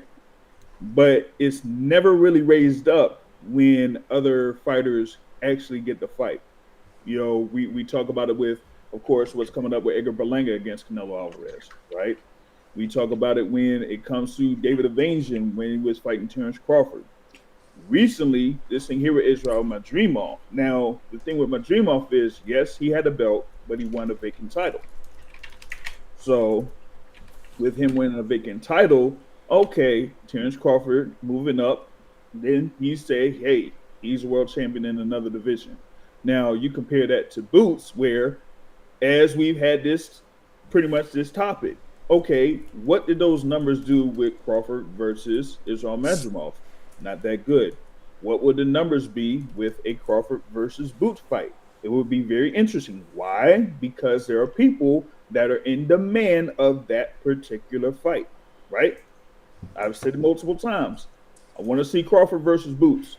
For Canelo, I want to see him against David Benavidez. I see no point in having Canelo fighting Terence Crawford, not like having the same example as having Canelo fighting Jermell Charlo, which was a situational thing there, of course. But still, it's like you're going up 2-3 divisions and there's nothing to gain for Canelo to face you. Like nothing. So why would he go ahead and do that when he could just stay at 168, 5 guys at 168, or have another attempt at 175? So this thing about, Boots, like what has Boots done? No, he's went undefeated. He's went up the ranks. He was the IBF mandatory at the time that Errol Spence had it. And as we mentioned multiple times, they won Undisputed. So once Undisputed was done, guess who should have been basically next in line? Jerome Boots Ennis. And what ended up happening? He ended up forfeiting that IBF belt. So it is what it is on that. All right, so I want to go to Band Up real quick, and then I'm going to open up the phone lines because I know ASVP TV wants to get in. So the phone line is open. Band Up, just keep doing your thing. ASVP TV might call in. Band Up, what you got? Yeah, man. I'm gonna just flash this again. Hey, what's that ugly ass shirt you got on? Oh, I see the headliner. Eminem, okay. Eminem. So the Eminem concert, okay. The Eminem. I ain't hear about no Bud fans not supporting Bud, you know what I'm saying? Because Bud fans support Bud. And I told you from the beginning, we want anything that man wants. So he said he want to fight, And another thing, let's not act like little ass Brian Castano didn't almost drop Charlo anyway. So Charlo's ass had a weak ass chin anyway. It wasn't just the punches on his arms. It was everything from Charlo. You gotta stop, bro. What? Stand up. You gotta stand up. Canelo was punching him in his arms, making him run. Well, Brian, he was running, pushing that nigga on the back of the ropes, giving that nigga hell in the second fight that they had anyway. Hold on. What? Who you talking about? You said what? Who you talking about? No, I said I'm talking about when 2 Cents reference said that Canelo was punching Charlo and making a move just by punching him in his arms. Okay, Charlo might have been running, which he was running in that fight. But let's not act like Charlo wasn't also getting pressed by a dude that was smaller than him and Brian Castano. Wait, Brian Castano landed the perfect left hook on Jermell. Okay, he bounced back, but let's talk about this second fight. That knockout, and look at that delay. Look at that delay before Brian Castano fell. Hey, that delay, that didn't just come from he was messed up before Jermell Charlo even processed it in his brain. Like when Jermell hit him with the body and then came up top, you gotta think about Jermell was about to go for a clinch after that. But Jermell, the way his body folded you ain't going to see. Like, I'm gonna say this though, Jermell Charlo at 154. I don't see nobody in there beating him either. Until somebody proves me wrong, they can sit here and say what they want to say about what Charlo did to him. That's just me. Hold on. Let me get ASVP. Let me get ASVP TV here real quick. Hold on, guys, Ross, real quick. I want to get ASVP. I want to get ASVP TV in here real quick because we got the phone lines open. They hot right now, so I want to get ASVP a couple of minutes to get his stuff off, and then we got to go to the next caller. ASVP TV, what's up? Hey man, it's a lot I can address, but I'm gonna just say this to the ones. It'll all be wrong. To the ones that keep bringing up Mel Charlo, you're freaking delusional. You're delusional. You can put him in that ring, and he gonna get stopped. You can By put who? him in there with him and get stopped. By who? Because you already. Who else? Who else he was cheerleading against when he was over there trying to get a fight with Earl? Who was he cheerleading against? Dog. Go ahead, Az. Go ahead. Mel Charlo is all food, this man. BS. Come on, man. Now look, if you think Jermell Charlo gonna get up off the couch, knowing he done probably blew up walking around 180, and he gonna cut back down to 54, and you want him to come back and fight Crawford? Are you trying to feed him to Crawford, or do you want an actual fight? Food. Are you trying to serve him up to the slaughter, or do you want to? Man, y'all Terence Crawford fans are living in another universe, man. I done heard enough. I done heard enough foolishness on this. Enough, damn it. You're trying to convince me that Boots Say it again, Greg. Mind you, I don't mind the fight. Bring the fight. Bring Boots. If that he think Madrimov got robbed, then go talk to Turkey. Go make that Boots fight. He telling me how it is. Bruce don't want it. Bruce don't want it. Bruce ain't got the heart. Bruce ain't got the heart. Hold on. Oh my gosh, man! Jesus Christ! We're not doing this. Y'all talking. We're not. Y'all talk so. We're not crazy doing you guys. But we crazy because we like his chances against Canelo. We ain't saying I feel like his chances against everybody. Shit. Yeah. If they were talking about him against Joshua, I like his chances. Let's see who beat him around that weight class. Who beat Terence Crawford around his weight class? Who beat Jerron Ennis can beat him. I think Mel can beat him too. Because you already said when he beat him, you didn't say what. Listen. Number one, hold up. Number one. I lean towards Terence Crawford in that fight. I'm on the record of saying that because of the experience. You asked me who could possibly beat him. I'm talking about Jerron Ennis. And then number three. And then number three. And no, fuck that. I'm gonna have an excuse afterwards. Number three, Terry. I don't care what you gotta say. I should have asked Boots when I seen him. Could he beat him? I should have asked Boots when I seen him. Could he beat him? I wanted to see what Boots would have said. We just see him getting up off the camera. Come on, man. Y'all slow down. Well, let me ask y'all a question, especially with. Go ahead, 2 Cent. We name people that we're like, oh, we think this fight can be competitive. We think this fight, oh no, Terence Crawford to knock him out, and then he go fight a Madrimov. You gonna make excuses for I don't understand that. Madam, he had a belt. Simple as that. He had a belt. Abdi's had a belt. Wait, huh? I'm trying to figure something out. We got Terence Crawford coming off of a fight against Israil Madrimov where he has been basically out for more than a year, right? Yeah. If you know that there isn't going to be a fight with Canelo Alvarez anytime soon, if ever, what is the problem of him not facing Jerron Boots Ennis by December? There is no problem. But your argument for asking for the fight is the same. I keep trying to. That we heard in the past. Listen. Hold on a second. What did y'all say, bro? Y'all was saying the same thing people telling y'all about Boots now is what y'all was telling Bud back then. Oh, what has he done? He don't sell. He don't do this. Man, that's not so I don't have no problem with the fight, bro. That's not where I'm coming from. I don't have no problem with the fight, bro. I don't have no problem with the fight. But you don't have no problem. How much would Bud and Boots make? That's the question. That's the real question. I think they can do he set up. If Terence Crawford has say that again with Turki Alalshikh and says, "Hey, I can do this, I can do that," set up the Boots fight. Boots was in attendance there in Los Angeles while his stablemate Andy Cruz who was part of the card. So I'm like, if Boots said after his fight against Avanesian that he wanted to have that fight with Terence Crawford, he was there in attendance in Los Angeles to watch that Terence Crawford fight. Yeah. Why not go ahead and set up that fight? It is on Boots there is to no press the action begging for for a that fight fight, from but Canelo. he's not trying to press it. Ain't no problem in setting up that fight. Ain't no problem. Okay, like I you said, say that. Eddie mad that Madrimov lost. Eddie mad. Hey. So go put Boots in there with him. You say go that. Put Boots in there with him. What is Terence Crawford saying? What is pay him? That's what he said. Pay him. What the? But he got it. I'm just saying, how much is Boots and Bud gonna make? Because Boots ain't known like that to the. Why? Hey, hold on. Why do you care? Hold on. No. Why do you care?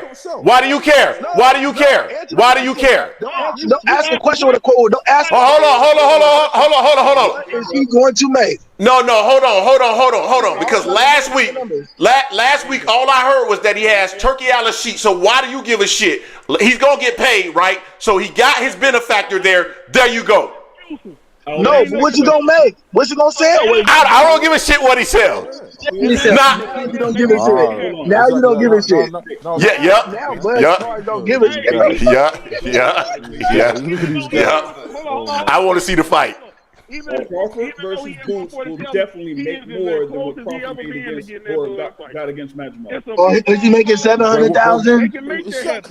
Like you guys trying to talk about, or this 800,000, or what? Is he gonna get that? I like how y'all no, without Turkey, would he got that? Yes, I like that engine. You think he would have got 800,000 on Boots when somebody that don't know, everybody don't know Boots. If people don't know Bud, they damn sure don't know Boots. And that's delusional. Boots had his duty come out for him this week. Wait. 2 cents. What you said Boots did in Philly? You said he did a good game in Philly? Yeah, he did. Yes. Everybody did Boots. These lot are mixing up pretenders with Jake. Not everybody. Terence Crawford did. Hey, band up though. Band up. I'm gonna let you get your last comment in because I gotta get Walt in. Walt been calling me. I gotta get Walt in. I'm about to hop off anyway. Yeah, but like I said, bro. When it comes to that, you know what I'm saying? It don't matter about the numbers when it comes to that. What's he gonna sell, and is it about the dancing partners? So I can make the same argument. Now you care about the numbers. Who cares? I hear you, Bender. If you ask him what he said, I'm gonna give you an answer. But at the same time, I'm gonna hold everybody that asked for the fight. You need to go out and tell the casualty guys too. You ain't lying. I will. If you ain't doing your best to promote a fight that you asked for, then hey, what we really got at the end of the day, we ain't gonna help. You know. All right. Band up. I gotta get Walt in. Band up. I appreciate you calling in.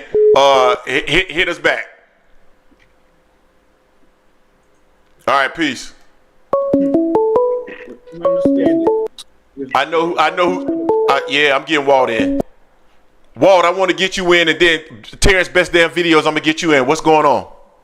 I just want to say this real quick. Everybody up there talking now is a boxing fan. So you can't tell me if you see Virgil Ortiz fight, all them dudes at 154 fight, that you don't see Boots is more skilled than any of them dudes. So I'm like 62. I grew up. I never heard people saying, "What has a man done yet?" I never heard Tyson saying, "What is a man done yet?" They wanted to fight him. If somebody was skilled and they were that dude, you wanted to see that dude fight that dude. I'm sick of people talking about money. I want to see. You can see. I heard Roy Jones say on Mill City, if Crawford can't get his cash out fight against Canelo, he should fight Boots. He didn't say Virgil Ortiz. He didn't say Figueroa. You want to see the best fight the best. We brothers, man. We want to see all brothers get money. So I want to see Boots fight Terence. I want to see the best. Right on, bro. Virgil Ortiz could have fought Boots. He said no. You know what I'm saying? Stanionis could have, all them dudes could have fought Boots. Y'all all know Boots' skills. Give the brother his shot. So you're saying, why, if Errol Spence said, I ain't fighting Terence, what has he done yet? For all the bums he was fighting on Top Rank, y'all would have lost your mind. And look what Terence did. He whooped his ass. So I'm picking Terence in the fight, but I want to see Boots fight him. I want to see Terence fight somebody with skill, not fighting these dudes that have a puncher's chance. And love to all of y'all on the panel. Have a good afternoon. Appreciate you, Walt. Real quick, man, before anybody else start back talking, real quick. We got 138 people in the building, 88 likes. If you get the chance, make sure you smash the like button so other people can find this content. If you're new to the channel, this is the Angry Man Podcast, AM Sports Media, where Jason and I are always dropping boxing-related content, fight breakdowns, documentaries. If you listen to the beginning of this actual live stream, you can hear me on there rapping. I got some of the hardest bars y'all probably ever seen in your life. Yeah, you know it, Jay. You know it, Jay. You know it, Jay. My bars are real. My bars are real hard. So pause. So make sure you smash the like button, and then also if you're a subscriber, think about becoming a member of the channel. $2.99 a month. It does help support the channel. And I just want to say to everybody that's currently in the chat, guys, we have been giving everybody the floor. That was one little segment where people were kind of, talking over each other a little bit, which I thought was very entertaining, to be honest with you. And but yeah, everybody's been getting the opportunity to get the floor. So with that being said, we can get back to it. And Terrence, best damn videos. I know you called in 609. I'm waiting for you to call back in so you can get your chance. Yeah, in the chat. If you're enjoying the content, put up the check emoji and hit the likes button. Or whatever one of the dudes says on the other videos. Yeah. There we go. Right on. Yeah, man. Like, I really enjoyed it. Because everybody talk like we got common sense. Even the ones that's really out here, going super crazy over Bud. Like, we all talking like we got some common sense, though. You know what I mean? And I really do appreciate this, man, for real. Like, I jump on everybody's channels. I barely go live with some people, so I do appreciate y'all even just letting me be up here to chop it up with y'all. You know what I mean? Like, for real. But we all make sense, and we like, it's just Bud fans been like this for years.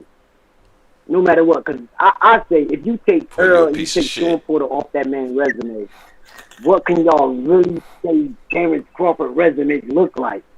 Like, we talking about freeweight lineal champion, Earl. Man. I know, but Earl is the reason why I became an Earl Spence fan, and this was way before he said it. I seen it in a dude when a dude don't take tune-up. If that's not action-packed for any boxing fan, what is it? It's not like he's just saying it; he's actually doing it. And Earl was the only, to me, that I've seen in a long time that was taking belts off of champions, Okay, he ran into Terence Crawford, he lost, but dang, y'all can't sit there and say that Bud was putting in the same footwork that half of these other guys was. He just wasn't.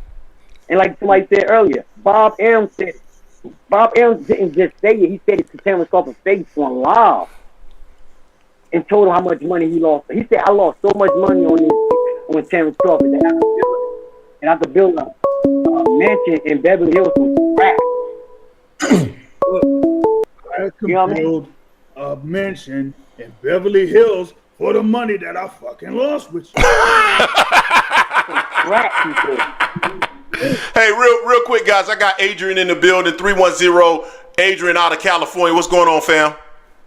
Hey, what's up, everybody in the panel? What's up to everybody, man? What's going on? What's up? What's going on? Check this out, man. Oh, all right. Hey, what's up?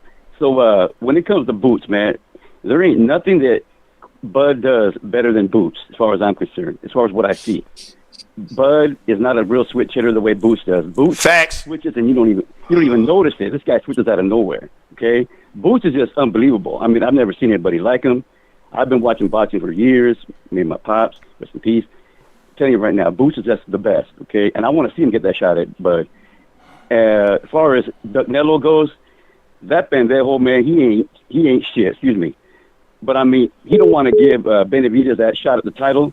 And as far as I'm concerned, I'm not giving him no more of my dollars, and my family ain't either. The homies ain't either. Us Latinos, man, we're getting pissed off at Doug Neville, man. If you're not going to give us a fight that we want, then why are we going to even give him any of our money? Because he just over here disrespects us, talking about, hey, I do what I want. I've earned what I got, and I can do what I want. No, you can't do what you want. If you want to do what you want and drop the belts, then I'm cool. Do whatever you want.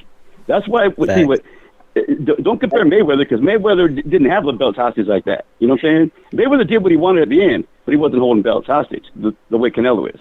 So we got to get that straight right there. So I just want to leave it at that, man. Hopefully we can get that Benavidez versus Canelo, but Canelo's probably gonna keep ducking, whatever. But I want to see that Boots versus Bud fight without a doubt. That's the best fight in boxing. Maybe not the biggest fight, because Canelo versus Benavidez would be the biggest fight, but the best fight in boxing, hands down, Boots versus Bud. And I'll leave you guys at that. God bless everybody here. Shout out to my dad in heaven. Love you, Dad, and my son Jeremiah. Everybody have a good one, man. Peace out. Appreciate you, man.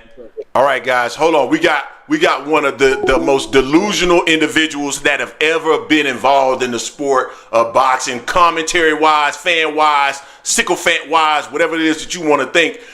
This guy right here takes the cake in regards to delusional commentary as it relates to any type of boxing. Okay, here we go. What's your name, gentlemen? Oh, this is Terence. You know What's up, panel? What's going on, fam? Chilling. I mean, I heard enough of this nonsense. What are you talking about, man? A lot of nonsense is going up there. She's pretty good. She says it calmly, and that's like the storyline with you butt haters. But at least she's very calm about it. This nonsense. The first thing that she brought up was Charlo. I mean, has anybody even seen a Charlo sighting? I mean, is this guy still even fight? It doesn't matter. They're telling us that Bud has to fight Charlo. Yes. When he had all of the belts, where was 2 cents when we were saying, okay, Spence don't want to fight, we want Charlo. He got the belts. Man, shut up. All of the Bud fans was like, let's go. What did they say at that time? What were they telling us? We can't have that fight now. He's with the PBC. If he ain't going to fight, he wasn't even in the division. Then he can't fight. He can't fight Charlo. Now Charlo, like my man said, been sitting on the couch, fat as hell, ain't thinking about fighting. Now we want to fight Charlo. We want to. Hold on. You know what? I don't give a shit. But if he gets in the gym and he can make the weight, he can get it too. What's the problem? And the same thing with Boots. When Boots was on $1 million, here come that bullshit again. He told him, He told him he's sleepy. Well, why is he mad? And he wasn't tough. He had no energy. When has Boots had energy for Bud? Never. Stop yelling. His daddy is running for the hills. His daddy don't want to fight Bud. Terrence. When he was with the W, he was in the WBO. He could have got Buzz right there. Why didn't he stay in the WBO? He ran. Hold on, Terrence. Give people. Give somebody the chance to respond to you. Then I'm gonna give it back to you. Go ahead, Boxing Source. All right, go ahead. Respond, please. Listen. First of all, you raising your voice doesn't make your point any more valid than, well, it's not really valid. That's number one. Okay. Number two, in reference to Jermell Charlo, Terence Crawford had no concern in reference to Jermell Charlo until after his fight with Errol Spence Jr. Right. Now, again with Jermell Charlo, his last fight was in September of last year. So even if he fights, well, anytime this year, his layoff will just about be the same as what Terence Crawford dealt with this past year when he fought on July 29th. And now, what was it, August 3rd? So the layoff will pretty much be the same on that instance. That's number one. Number two, let's not talk about this thing here with Jaron Ennis, because what his route was the IBF. That's number one. Once he won in that particular fight card, in Carson, California, to become the top contender in the IBF, he was pursuing Errol Spence. Now, while Errol Spence was still champion, they still entertained the fight with Terence Crawford. And you can't bring up that $1 million worth of game because you're taking snippets from clips instead of taking the whole thing where Terence Crawford said his priority, his number one priority was Errol Spence. So that fight was not going to happen at that particular time. He was trying to make that deal with Errol Spence first, foremost, and always. So that's a non-topic. Now, even if you want to bring that up, okay, July 29th, 2023, Terence Crawford does his thing, beats Errol Spence. He becomes the undisputed champion. What is his first obligation as undisputed champion? Fight the IBF mandatory. Who's Ennis? No, stop. Now you stop, son. You stop, son. No, you stop, son. Is he done? Greg, stop that, man. Hold on. You trying to fly the lie, you trying to fly past the people. Hold on.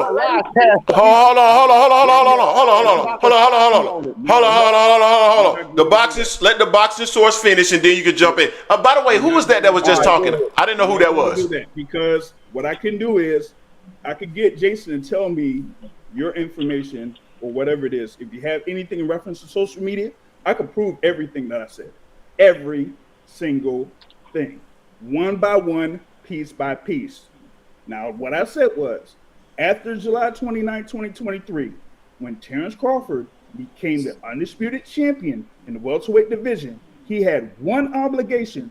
Why? Because it was agreed to that once the undisputed championship happens in the welterweight division, the first fight that's in line is Jerron Ennis. And Jerron Ennis. They forget about that. All Terence Crawford had to do was say, hey, I just can't wait till I can respond. If he's really about that business and wanted to take care of that, he could have went up against Boots Ennis in the welterweight division for the undisputed titles. That did not happen. Hold up, wait a minute. Now let me. No, hold on, brother. Before you jump in, what's your name? This is Israil Bound. Okay. Let's go. Don't make up nothing. Okay. No. Go ahead. No. I just wanted to put you in the thing. Go ahead. Yeah, respectfully. So after the fight, July 29th, there was Boots was inherited on the IBF side from Errol Spence by Terence Crawford, right? Yeah, okay. Okay. Then there was a contract that said the next fight Terence Crawford was gonna have was with Errol fucking Spence. Okay. Now where are you getting that? Hold up. Now where are you getting that Boots Ennis was supposed to be the damn mandatory next fight? I'm gonna let you address that. The boxing source. Look. Okay. You just said. Are you saying that number one, Boots Ennis was not the IBF mandatory? Now, second, I didn't say any such thing. Let me repeat what I said so you'll be clear. No.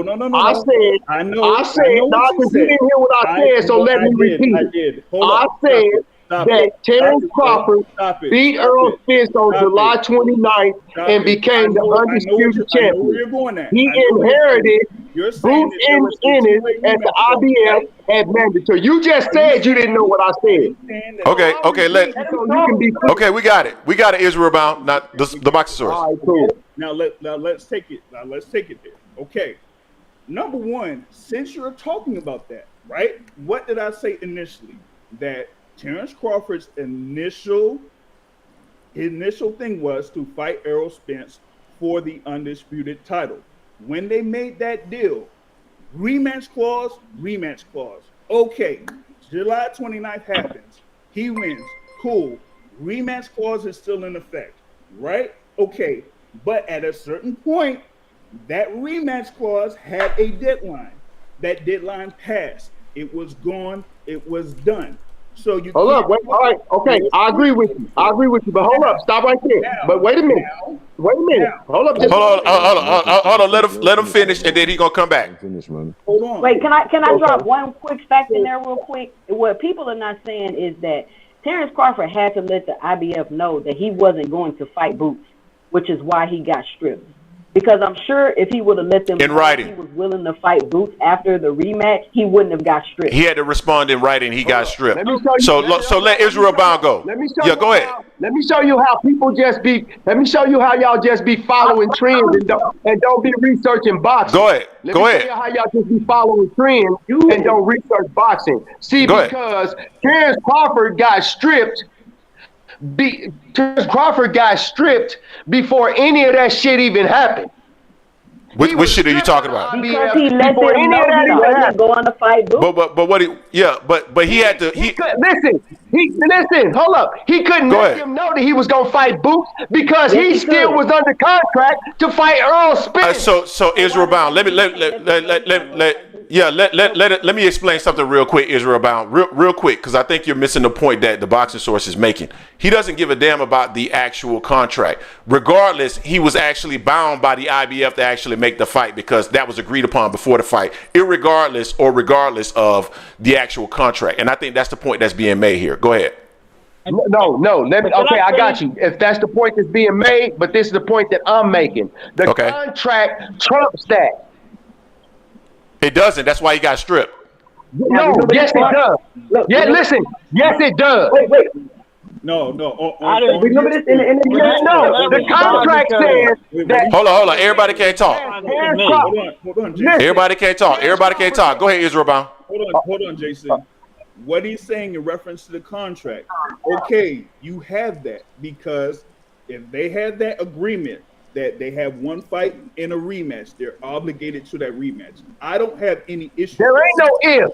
I don't have any issues with that. Yes. They have an agreed contract with the rematch. That's fine. Tied to it. I have no issues with that. So where is he supposed to be fighting Boots at? Hold on. So the IBF, listen, the IBF do what the IBF do. So exactly. Whether they have that thing there where they say, hey, we're going to strip you, then they strip them. I don't mind that because it's happened before multiple times, way before that. Okay, and it'll happen again. My thing is that once that deadline passed for the rematch, Terence Crawford has that choice to do anything he can please, basically, right? Right. So that means he could stay at welterweight and fight Boots and be. Hold up, look though, bro. Listen.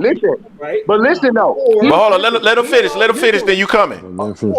All right, got you. He can move wherever he wants to move and do or make his own decision.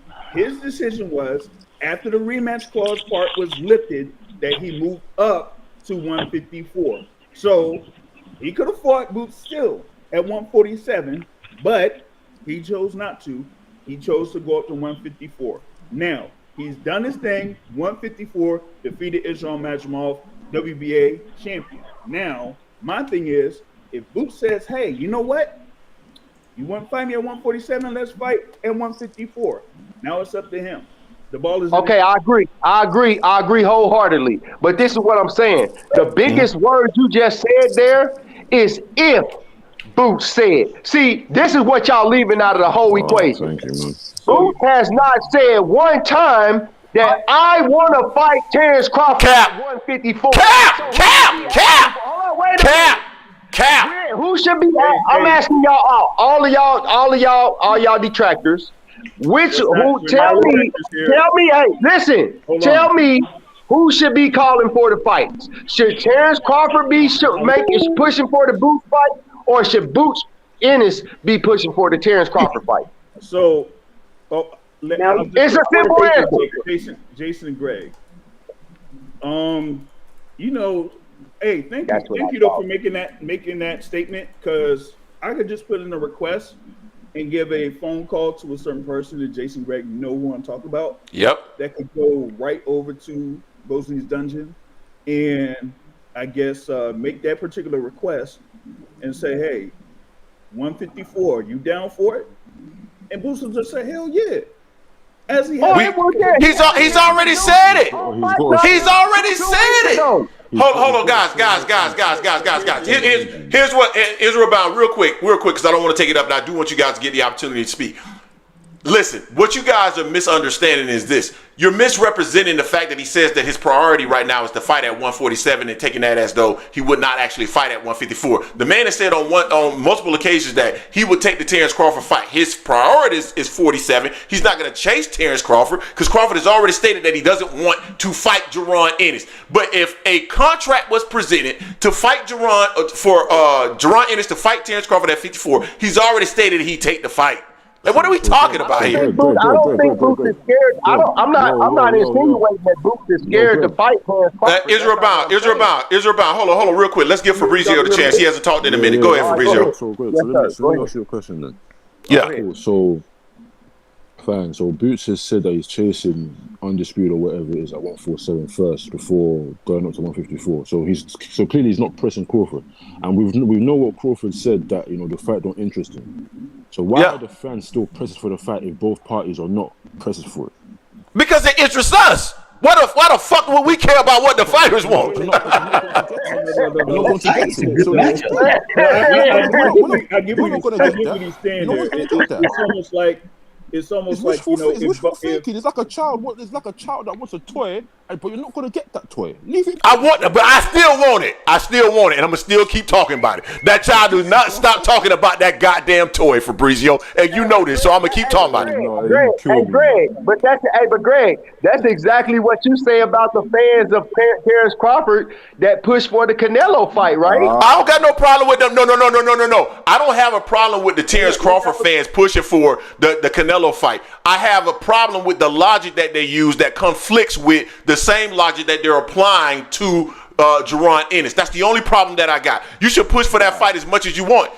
Because it's contradictory. I explained it earlier. It's contradictory. You cannot talk about accolades and all this other shit about Terence Crawford when those accolades have not been accomplished at a weight class that's even close to Canelo Alvarez. Therefore, he has no accolades at 168. There's no difference.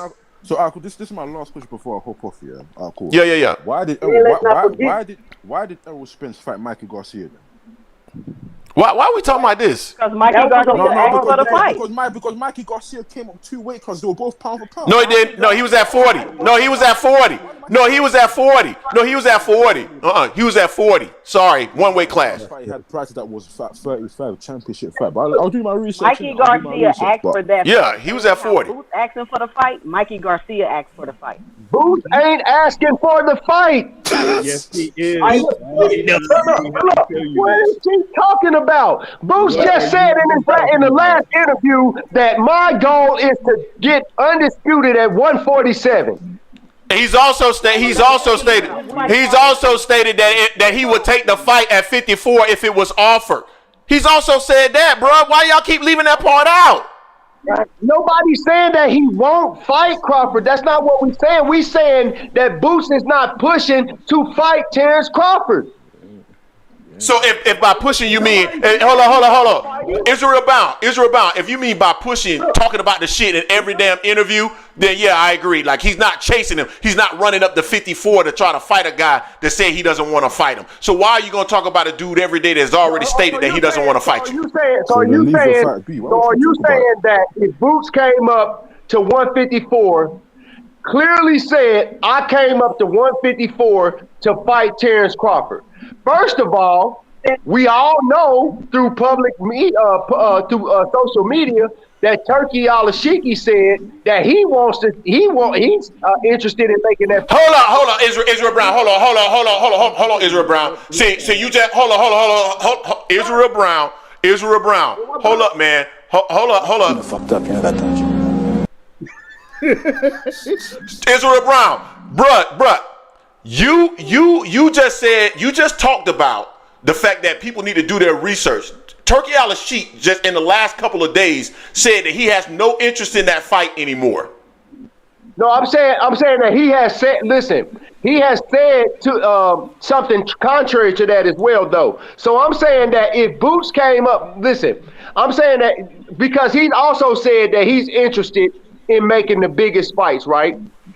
We all know that through people like y'all's channel, Blue Blood, all across the board, everybody thinks that this fight is something that people want to see. I would say that even if you're a Terence Crawford fan, I would consider you to be a fanboy if you would say that if Boots called out Terence, you don't think Terence should fight Boots. No, I don't believe that. I believe that if Boots openly said, I want to fight Terence Crawford at 154, I think Terence Crawford should be the first one in the ring with gloves on to beat the boots off his ass. All right, look, remember this? I don't agree with that, but let's let Carl Brown. Israil Brown. Will I accept as a Terence Crawford? Let me say this last thing. As a diehard Terence Crawford fan, right? At no point will I accept Boot Ennis moving up to 154, openly calling Terence Crawford out, and Terence Crawford avoid that fight. I would. Okay, that's a great point. Hold on, real quick. That's a great point. That's a fine point that you made. But Terence Crawford doesn't give a shit about you, any other fans, us. He doesn't care about that. I'm just speaking from a fan's perspective. I'm not. I got you. None of these. I got you. That goes for you and all of us on the chat. What I'm saying is that we speaking from a fan's perspective. I said that to say that most people that are in the world of boxing would want to see that fight. Can I ask you one question, Israil Brown, before I go to Carl Brown? So Jaron Ennis should move up to 154 so that fans like you and I can be upset that Terence Crawford doesn't take the fight when he calls him out. He should hinge his whole career. He should hinge his career on that. So you don't think Terence will take that fight? Fuck no. He already said he ain't taking the fight. If Boots moves up and he gets a belt and Crawford refuses fighting, I think if Canelo goes off the table, I think Terence Crawford takes that fight. Man, Terence Crawford had already said his single motivation. Hold on. I got to pass it to Carl Brown, but Terence Crawford has already said his single motivation is Canelo Alvarez, and Turki Alalshikh is on the record in the last 2 days saying he doesn't think he's going to take any fight outside of Canelo Alvarez. Carl Brown, what you got? And look, this is what everybody's forgetting too. Is everybody want to hang on to every word. Now we all seen the Brian Custer interview, and Brian Custer. And matter of fact, we ain't got to bring Brian Custer in it. Boot's team made it clear. Whoever went out of Terence Crawford and Earl Spence, they had next. So what? He got to specifically say, Terence Crawford, I want to fight you. That was it right there when he made that clear to everybody. So why whoever went out of Earl and Terence is at 154 right now. So where's Boots at? We already knew that Earl was moving up. We knew this already. And Terence was moving up. Carl, let me say this real quick, Carl, not to cut you off. But Israel, with your logic, Terence Crawford needs to go up to 68 and fight up there, and then see if Canelo wants to fight. Yep, exactly, and that's the same argument I made last week. Exactly. Show me that logic. Show it to me. Hold on. I can tell you the logic because you're saying he want to fight the guy. And Boots wants to fight the guy, but of course we've been making the argument that, and I've heard this on several different occasions, that if Jaron Ennis truly wants to fight, he needs to move up to 154 pounds and put himself in the way of Terence Crawford. Similarly, if Terence Crawford really wants to fight with Canelo Alvarez, he needs to move up to 168 and put himself in the way of Canelo Alvarez. Because as Boots Ennis doesn't have any accolades you try to say he doesn't have accolades at 47 or 54, but he has no accolades at 54. Similarly, Terence Crawford has absolutely no accolades at 60 or 68. So if he truly wants that fight, move yourself up to 168, put yourself in the way of Canelo Alvarez by moving up, fighting David Benavidez, getting your ass put into a casket so that we can all sit up here and laugh. But go ahead. Or even Caleb Flint. How about that? Yeah, exactly. Well, he gonna put him in the Caleb Plant gonna put him in the dirt. Everybody at 68 gonna put him in the dirt, and that's the real reason they don't want him to move up and prove himself. They want him to get the opportunity to go straight to Canelo Alvarez, but they know everybody up there gonna put him in the dirt. Y'all acting just like the dude who got his candy took by the dude over there, and then want to go fight with the dude that didn't have nothing to do with it.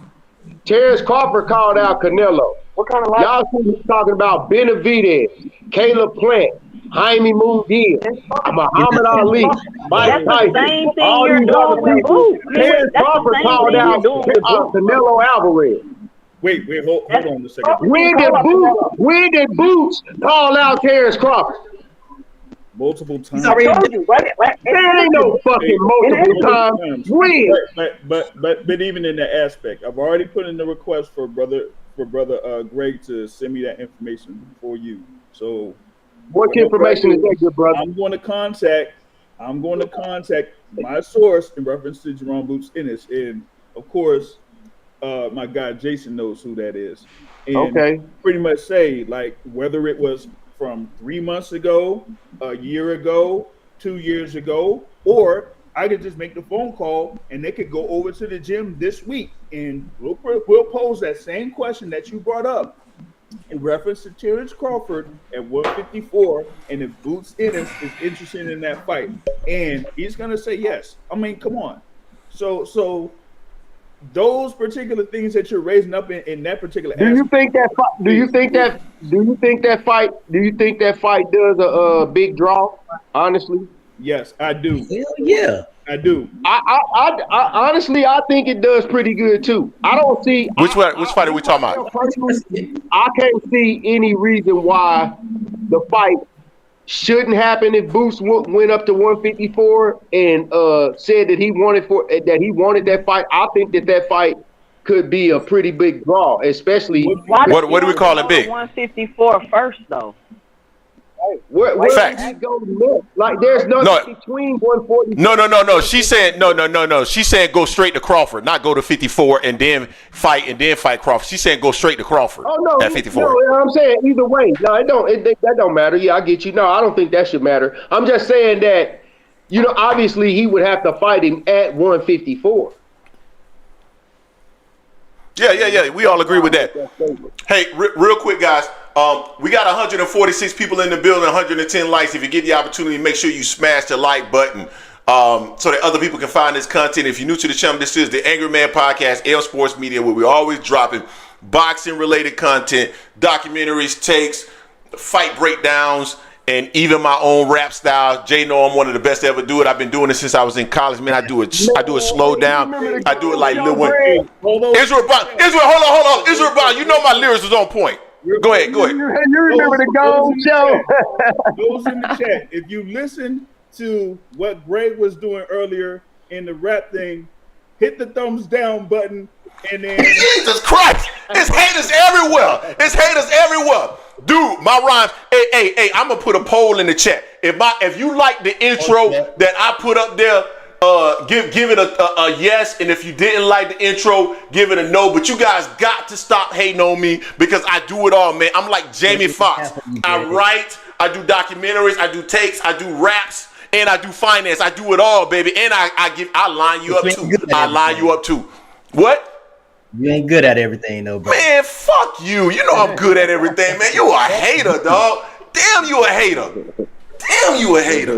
Anyway, so if you have not subscribed to the channel yet, wait till you. So, full disclosure, our short form videos are much cleaner than this. So I just want everybody to understand that. But when you're on the live stream does get a little bit rowdy. So if this isn't your tea, I understand it. Go look at the short stuff. The live streams get rowdy. But if you're a subscriber, think about becoming a member. $2.99 a month to help support the channel and allows us to really bring you guys this great content. All right, so I'm gonna throw it back to y'all now. Whoever had something to say, I forgot who I cut off.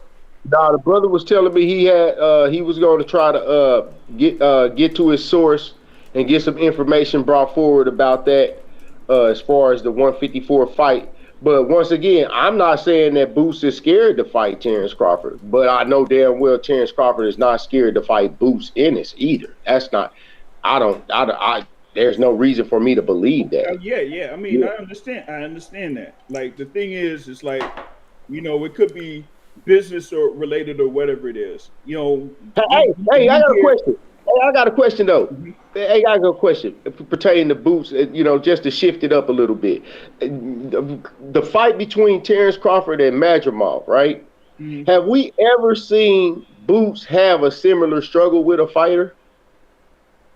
Well, some are saying that we barely ever seen Crawford struggle with a fighter. That was not really, not like that. Yeah, well, not to that degree, but I'm just saying. I'm talking about Boots though. Yeah, but some were saying that he had struggled with Karen Chikagian, but that was in the instance of, people got approached that particular fight, like how some approached this fight with Terence Crawford and Israil Madrimov. Right. Like Crawford was, supremely favored against Israil Madrimov. They were leaning towards a stoppage or, TKO, whatever it is. But since Israil Madrimov's style wasn't something that Crawford was really used to, it took him a couple rounds for him to kind of like adapt to that. Now with Boots, you had the thing there with Karen Chikagian, like people who went there to Capital One Arena, co-featured bout. They were saying Boots, he was like on his way up, he was building and that he was gonna watch Karen Chikagian as far as like take him out, but Karen Chikagian was moving around, wasn't really engaging and all that type of stuff. So even though Boots had a unanimous decision and was a clean sweep, folks were saying like, oh, he struggles against movers and that type of stuff. And some people still bring that up today when it comes to Boots Ennis. So he's had that different. Right. I was just drawing that parallel because we didn't hear all that clamor about that fight which clearly you watch boxing because you instantly brought that fight out of your memory. You know what I'm saying? Whereas I ain't heard nobody bring that fight up yet when it comes to Boots, as if it never happened, as it wasn't the exact same circumstances almost. You know what I'm saying? The point is fighters are gonna have struggles if it's, that happens. But when it comes to them two fighters, I believe that if anybody has to push for that fight, it has to be Boots. Period. Terence Crawford has no reason to push for that fight. Well, in reference to both of those guys, yeah, I could see that because of where Terence Crawford is, particularly, what he was saying after his fight against Errol Spence, right? Was that, hey, with this, it's like I'm pursuing big fights, that's where the whole thing with Canelo came in, right? So you had the thing with Canelo, you had the thing with Jermell Charlo at the time, all that because at that time, he felt like he really didn't have much to prove at 147. He wanted to catch up, so to speak, because he wasn't the so-called superstar, whatever it is, under Top Rank. So that time where he had against Errol Spence, that was his first like real big atmosphere, big fight type thing. So he wanted to say, hey, now I'm the so-called, so number one guy, pound for pound, all that type of stuff. Now I want all the popularity, the attention and all of that. So that's why he was pursuing at that particular time. So he wanted the big fights at that time, but the way things kind of like worked out, he didn't get like for example, the Jermell Charlo fight. Like if he didn't get Errol Spence, he could have got Jermell Charlo, but with what ended up happening, Jermell Charlo had to fight Canelo instead of Jermall Charlo. So that's why that Jermell Charlo fight kind of like went out by the wayside. Right. So the thing about it is now with Terence Crawford, but the thing now with Terence Crawford is it's like we're saying, okay, if Turki Alalshikh says that Terence Crawford's priority is Canelo Alvarez, my thing is if Terence Crawford doesn't get Canelo, what is going to be his alternative? I would say the only ones really that's out there would be Charlo. I mean, that's going to be if any reputable type hype for, fans to want to see. I would say Charlo. I would say Boots. I would say a rematch with Earl. And shit, it really ain't a lot out there. Well, there could be like 5 potential things. You name 3. You got Boots. Right. You got the rematch with Spence. You got Jamel Charlo. They tried to bring up Virgil. And you also have Tim Tszyu. You said it who? Virgil Ortiz and Tim Tszyu. Tim Tszyu. Oh yeah, I like the Tim Tszyu for sure. But Virgil Ortiz, you don't think that last fight took a little bit away from I'm about to hop off here. I got to start my live stream. It was good chit-chatting with y'all. Fighters. I will holler at y'all next time. All right, man. Peace. Hey, Juicy. Hey, no, because do y'all think he got robbed? Because I was only able to listen to the fight. Oh, you talking about? No, I think Bud won the fight. I think Bud won. Not the Bud fight. Did you see the yeah. What was it? The Ortiz fight. Yeah, Ortiz Boychuk. That was close. I can see it either way. But it could have went either way. That's the thing. It could have went either way. Yeah. But see, my only thing is now I didn't see it. I didn't see it, but when I first time fighting. But the only thing I couldn't see is that they were saying how close the fight was, and then dude got dropped 2 times. I'm like, how does he win that fight? Yeah, but he was winning those rounds that he got dropped in though. That's what everybody's forgetting. So him winning those rounds and then he get dropped, that don't make it a 10-8 rounds for old boy. That it just don't. Like we watch boxing too much, and we all know that. So you saying he got dropped in each one of them rounds, and decisively he got up and put hands on dude. Well, what happened in the first round? We all seen the fight. In the first round, that he had seen it. In the first round, Virgil Ortiz pretty much like established the pace, was consistent with the jab, moving. You know, his head had good head movement and everything like that. So for that first half of the fight, Virgil Ortiz was like clearly ahead there in round 1. It was just that what happened was he got to the ropes, and you know Boychuk had landed the right hand pretty much like on the side of his head, and you know Ortiz went down. So while Ortiz basically was winning the round, it was like Boychuk just got that one good punch in and put Ortiz down basically. Okay. All right. And so that happened in both, and that both basically happened in both knockdowns. Because look, check this out. When he knocked him down. Yeah, go ahead. My bad. Go ahead. No, I was saying in the second. No, I was about to say, Virgil got caught. But after he got up, he just got, Ortiz just went on like, I don't know, some freaking Super Saiyan mode or some shit. And just wailed out on Sergey Boychuk. So he dominated that second part after he got knocked down the second time. So that's how you could have it where it could be like a 9-8 round. And Ortiz hurt Boychuk a lot in that fight. It wasn't just one round. Ortiz hurt him a lot of times.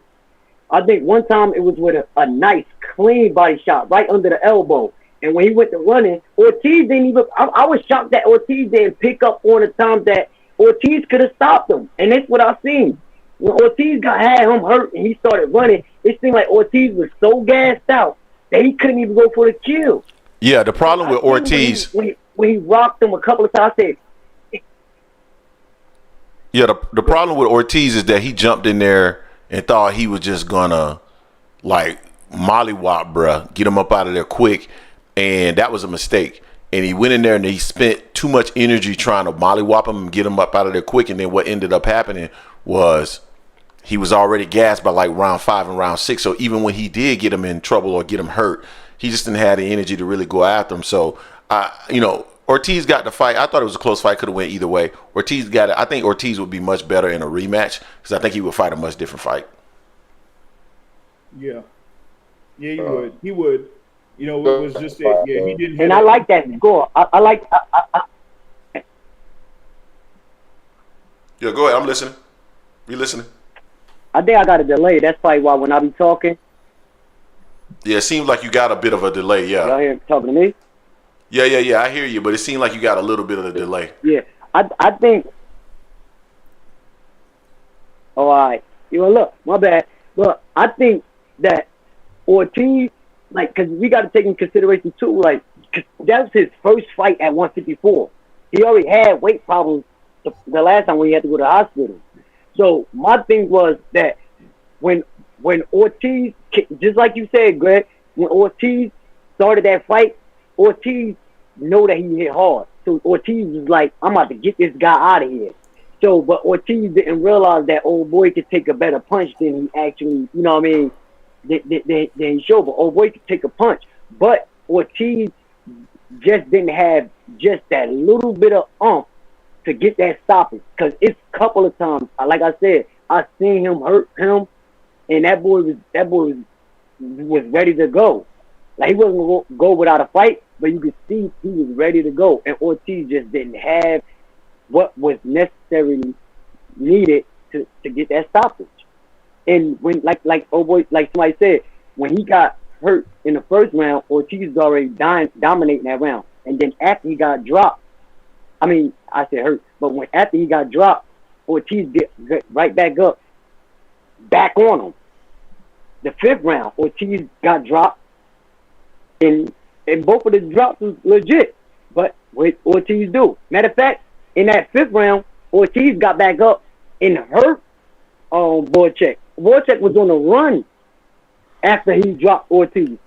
Remember, I was like, oh, I mean, I'm saying it to y'all, like, I was like, but no, for real. But Ortiz, after getting dropped in that fifth round, he stepped to him again. But that time, Ortiz hurt him. That's why I was like, oh, the next round, Ortiz got this. This is what I was thinking. But Ortiz, that dude took a lot out of Ortiz, and Ortiz took a lot out of him. But Ortiz just didn't, like I said, I think if they have a rematch, Ortiz get the stoppage. And I think it's going to be around the fifth, sixth round if they have a rematch. Because I think Ortiz will be more prepared. I think a little bit. Hey, last question before I get off of here, man. I got just one question, kind of unrelated. I got one question because I ain't gonna say the name of this station because I don't want to draw no what y'all call traffic to this emotional bitches page over there. So I'm gonna just. I need you to message it to me though. I need you to message it to me. You need me to message it to you? I need you to message it to me. I need to know who this emotional bitch is. Oh, I surely will. Yeah. Hey, but either way, so did y'all know the clauses of the rematch clause? I mean, the rematch contract as it pertained to the weight between Errol Spence and Terence Crawford on what the fight took place at, what weight the fight was supposed to take place at? Yeah. Go ahead. Anybody? I think we all feel like we know.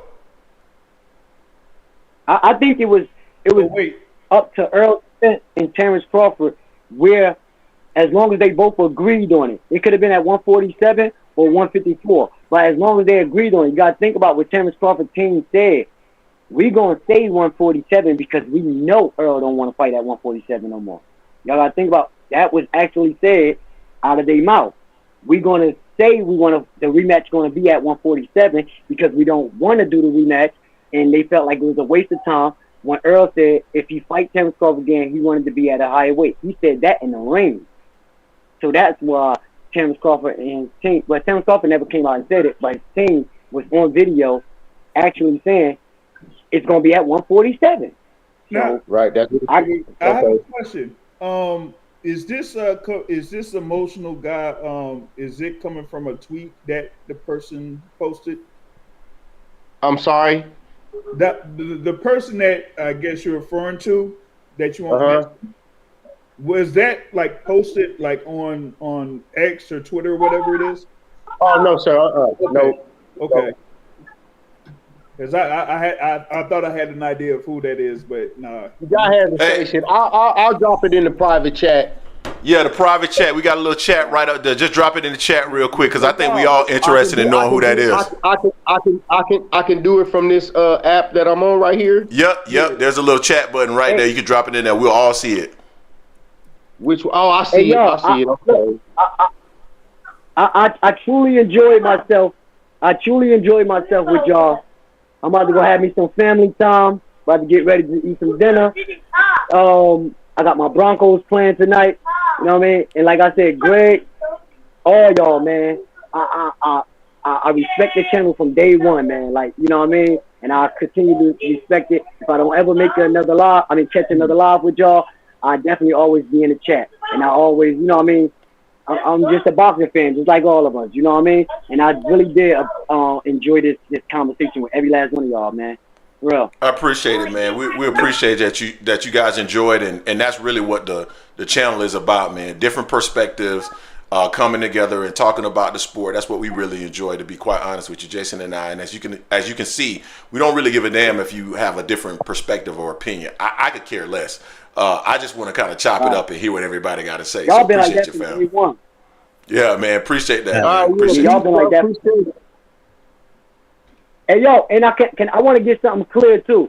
And I do want to make this clear. And I think I told you this, Greg, before I left off last time. Everybody going to see how real boxing fans. I ain't even going to play nobody out. How Earl Spence fans come out when he fights. I just want everybody to see that he is a draw. He going to continue to be a draw. And for the record, for anybody that think that I'm going with Tank and they call me a Tank-a-maniac, Frank Martin always been and always will be my favorite fighter at 140, at 135. I even said 140. I even hit Frank Martin up on Instagram, and I've been letting him know that. I just wanted to put that out there for anybody that, you know what I mean, ever talk to me, so they won't say I'm just being biased or something like that. Nah, I just think Tank Davis will beat Shakur Stevenson, and Frank Martin is my favorite one at 135 or 140. And I actually text him that.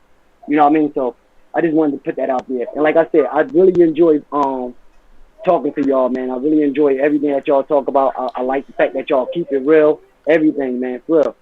But I'm about to be out and finish my night off with my family, all right? All right, sounds good, man. Bro. Peace. So anybody else on that weight thing?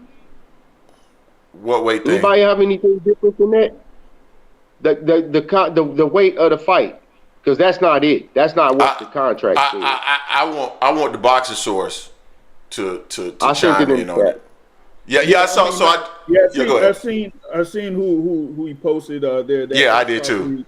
Up to y'all, because like me personally, I don't know like who that is. All right, so because the point of contention was that he was saying that the winner chose the weight of the fight. Mm-hmm. And I never really knew. Yeah, that's right. That's right. No, that's not right. That's not right, actually. Yeah. I never knew for a long time, right? And so because I'm a fan of boxing, but Terence Crawford is my favorite boxer, right? Okay. So I listen to a lot of interviews. I listen to a lot. I look at a lot of old school videos with, Floyd. I grew up watching, Sugar Ray Leonard and them dudes, right? So I'm a boxing fan, man. But I like Terence Crawford, man. And so, I just like to, and then I got a kind of a connection with Nebraska from, the days when I ran the streets. So it just kind of was a connection there naturally, right? Mm-hmm. But so I seen him do an interview with this dude, and the dude is this white dude. I can't think of the name, but I'll actually send you the link, Greg, in the chat as well. But the dude asked him, he said, so this was back right after the fight. He asked Terence Crawford, he said, so what's going on with the rematch? He's like, what fight are you going what weight are you gonna be at? You thinking about having at 54 or you want to stay at 147 or what? Terence Crawford's exact words was that the fight is automatically going to happen at 147 unless Earl or myself petitions each other and says that we can't make 147 no more, and then that we would have to need to make it at 154. If that doesn't happen within 90 days, then the fight automatically happens at 147. So I think there's a misunderstanding there, because I understood that to mean that there had to be written notification associated with where they wanted the fight to be at, the winner. And if it didn't happen, if the written notification did not happen or occur, then it defaulted to 147. But the winner did get the picket. It was just that there had to be written notification in terms of what fight they wanted to be at. So I get what you're saying, but what he also said was that Earl hasn't notified that he can't make 147, so that went out the window, right? So the winner really didn't get a chance to pick the weight. It was up to, the fight was going to happen at 147 unless somebody said, I can't make 147. So that's the only pushback I'm going to give to that is that directly conflicts with what Steven Nelson literally posted on social media. But let me finish. Bernie the boxer said the same. I get it. But I'm also saying that also directly conflicts with what Steven Espinoza said. The Boxing Source, I do want to get your opinion on this, because I know you follow stuff like that in better detail. Like, what's your thoughts on that?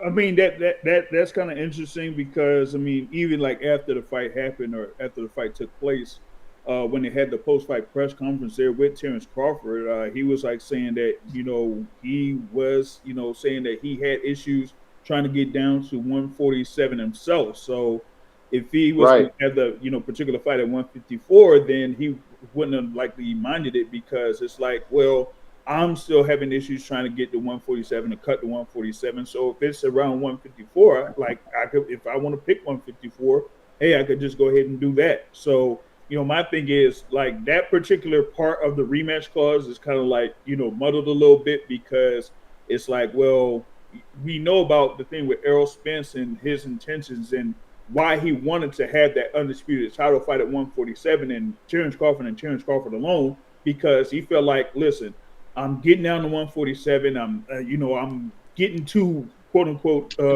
having too much weight on me to get down to 147. So let me go ahead and have this fight with Terence Crawford for undisputed. And then after that, that's it at 147. Like, that's it. It's done. Right.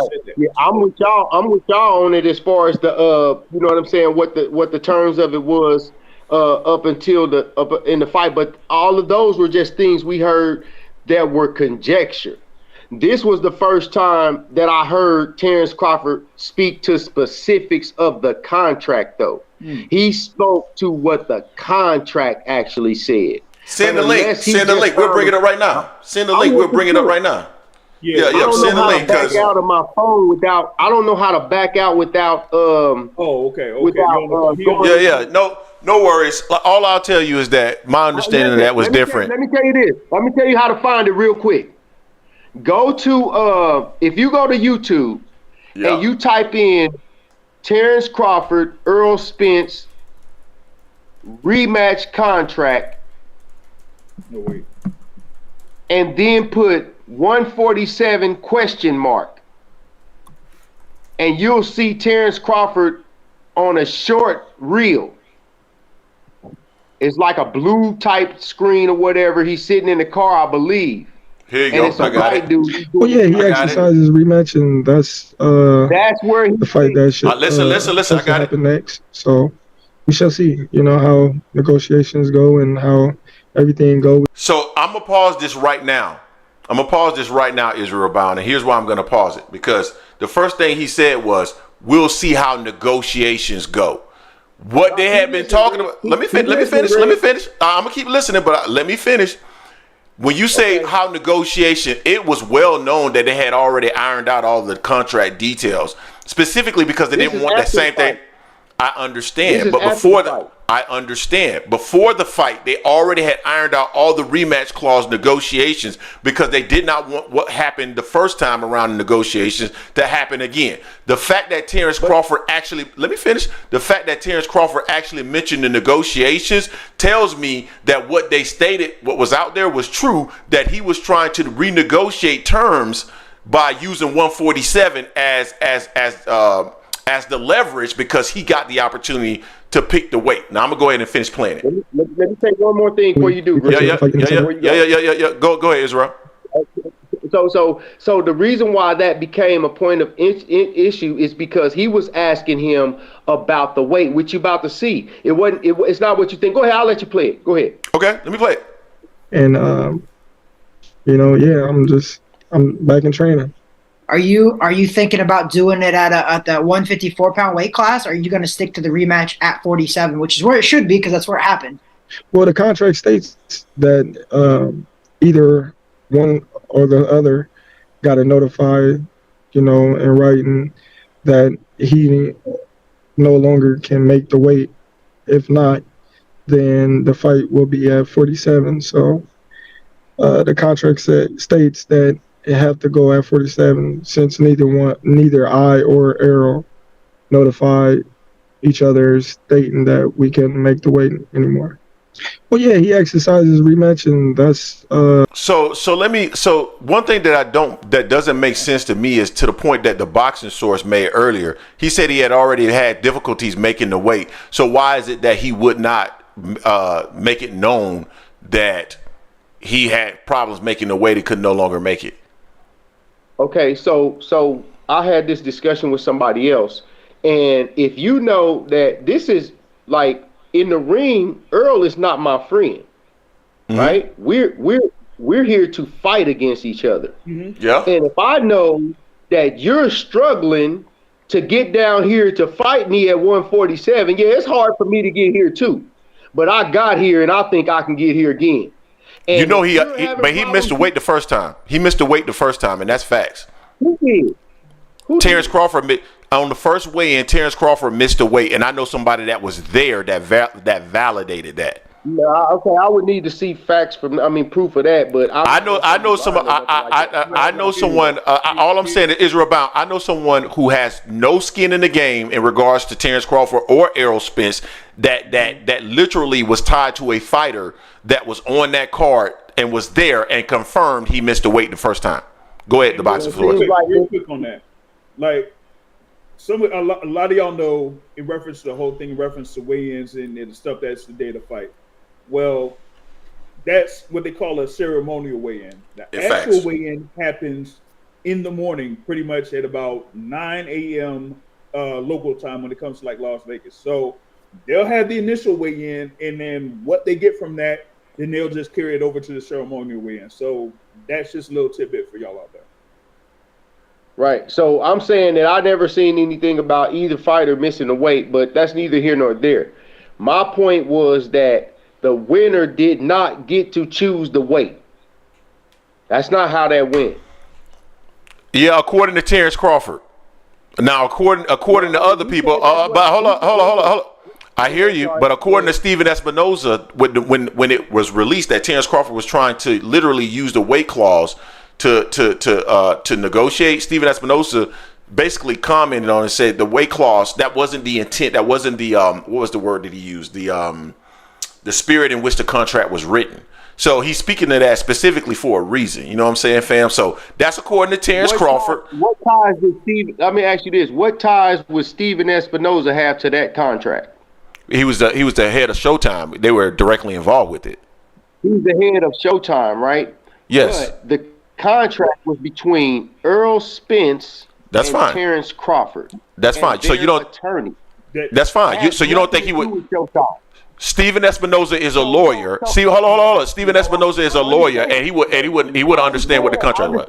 Listen, my lawyer that I'm in litigation with right now is an attorney, and he don't know shit about Earl Spence's contract. So what I'm saying is that, listen, that I'm just giving you an analysis. I understand what you're saying. There's no reason for Steven Espinoza to know the specifics of that contract. If anybody knows the specifics of that contract, listen. I would listen to the person who was involved with the contract. So hold on. To a third party to the contract, brother. But you're talking about the.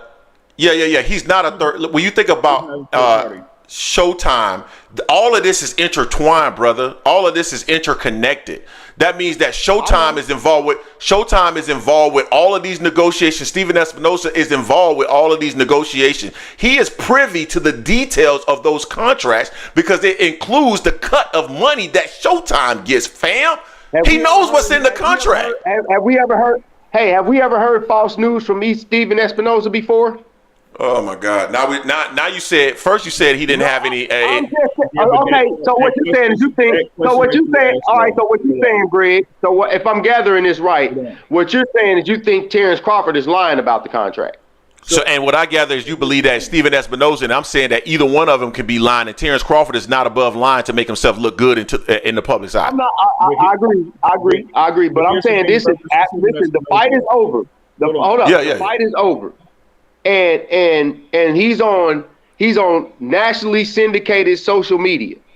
Okay. Right? Earl Spence can easily say he a goddamn lie. What does that benefit Errol Spence to do that? And I do want boxing sword. Listen, why would you sit here and let this man say that this fight was gonna happen at 147? Brother. Didn't get a chance to so can I ask you a question? That's a damn lie. Can I ask you a question? If you had just been embarrassed on national TV, are you going to be in the public's eye trying to argue about a goddamn contract? No, you're not. The boxing source, I want to hear what you got to say. Now, the thing is, in reference to the Steven Espinosa part, like, he is involved in the contract because he has to look at the specifics, number one, for not just the whole thing with the financials, but other details, because that ties into what he can do as far as like scheduling the fight and all that other stuff. So not just the whole thing with the money, but actually putting in a schedule to say if it's able to be on Showtime pay-per-view and everything like that. So he works with the fighters. He works with the promotional company because the promotional company is the one that puts down the reservation for the venue for that fight to take place. So one way or another, Steven Espinosa is involved with the contract. Absolutely. Okay. There's no way he doesn't have access to that contract. Okay. All right. So I gather this then. So we'll take what Steven Nelson said, and we'll take what Bernie the Boxer said. But Terence Crawford, who's actually negotiated the contract, now is questionable.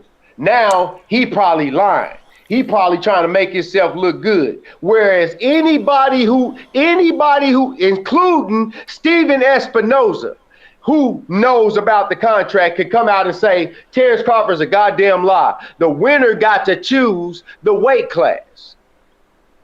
Steven Espinosa, who is the head of Showtime Sports, which means he is a vice president or senior vice president, is not going to come to the table and say that a fighter is lying. What he's going to do is he's going to speak in a way where you can read between the lines and say that this guy is trying to do this. That's how he's going to speak, bro. Like in my day-to-day in corporate, I'm not going to be up there talking about this guy. I'm not going to be as direct and say the guy's lying. I'm just going to sit up there and say, hey, the contract was never written in a way where somebody could use the weight class. That was not the spirit in which the contract was written. And so if he truly wants to fight at 147, that's fine. But we don't want to say, okay, 147 and then we move on and then your very next fight is at 154. That's the reason why he was saying that, bro. So Terence Crawford is not again, and I'm going to say this, we all have biases. Your bias is showing right now because you want to simply believe Terence Crawford regardless of all the other information that's currently out there. Greg, I just simply said this is what Terence Crawford said about the contract. I feel you. That he can't be lying about it. I'm saying he lying. Could very well be the truth. What I'm saying is that I don't think given the vicious beatdown that he gave Earl Spence, he would then come and find a reason to lie about the specifics of the contract. That don't make sense. Let me tell you something. Have you seen people that have? Let me tell you something. Have you seen people lie about something? You say to myself, why in the hell would you lie about that? There was no reason to lie about that. We've seen that on. I agree with you, but absolutely. Okay, you know so not people lie for no rhyme. There's neither rhyme nor reason. Exactly. So I take that to mean from you that you now know that Terence Crawford is lying. All right. So no, but hey, Israil Bound, I appreciate you for calling in, fam, or joining us in the chat, because reasonable, rational Terence Crawford fans that can come on here, have a conversation with us, chop it up. You can feel you understand that there's no ill will or no ill intent from AM Sports Media. We just like to chop it up and just have a conversation, fam. So we appreciate you. We got to go ahead and wrap it up. I see it in Jason's eyes. It's over for him.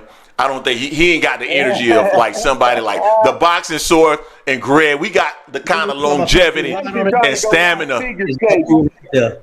Jason trying to go watch figure skating. Yeah, that's what he want to do. He want to go watch figure skating. That's what he does. That's his sport. Israel, you gonna be this dude that can't rap? Slow it down or not? I don't care. So hold on. 58% of the people said that they enjoyed the introduction to the show. They thought it was unique.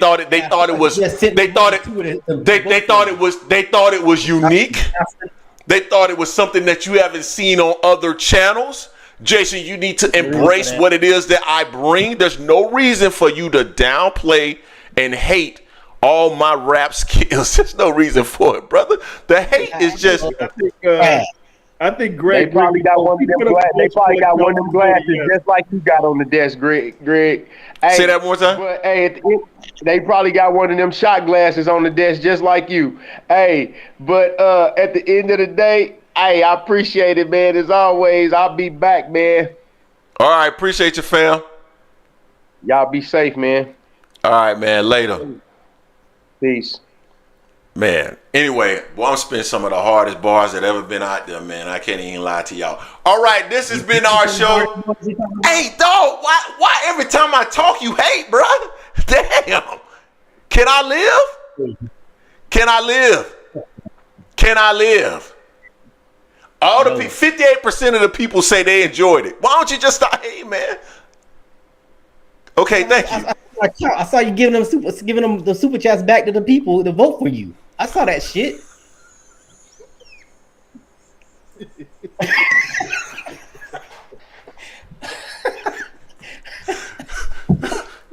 Man, fuck you.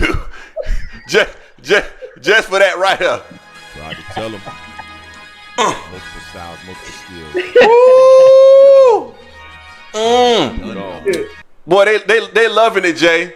We usually gotta accept it, baby. Ain't no limit to the game I spit. Ain't no gimmick thug, nigga, since I was a jit.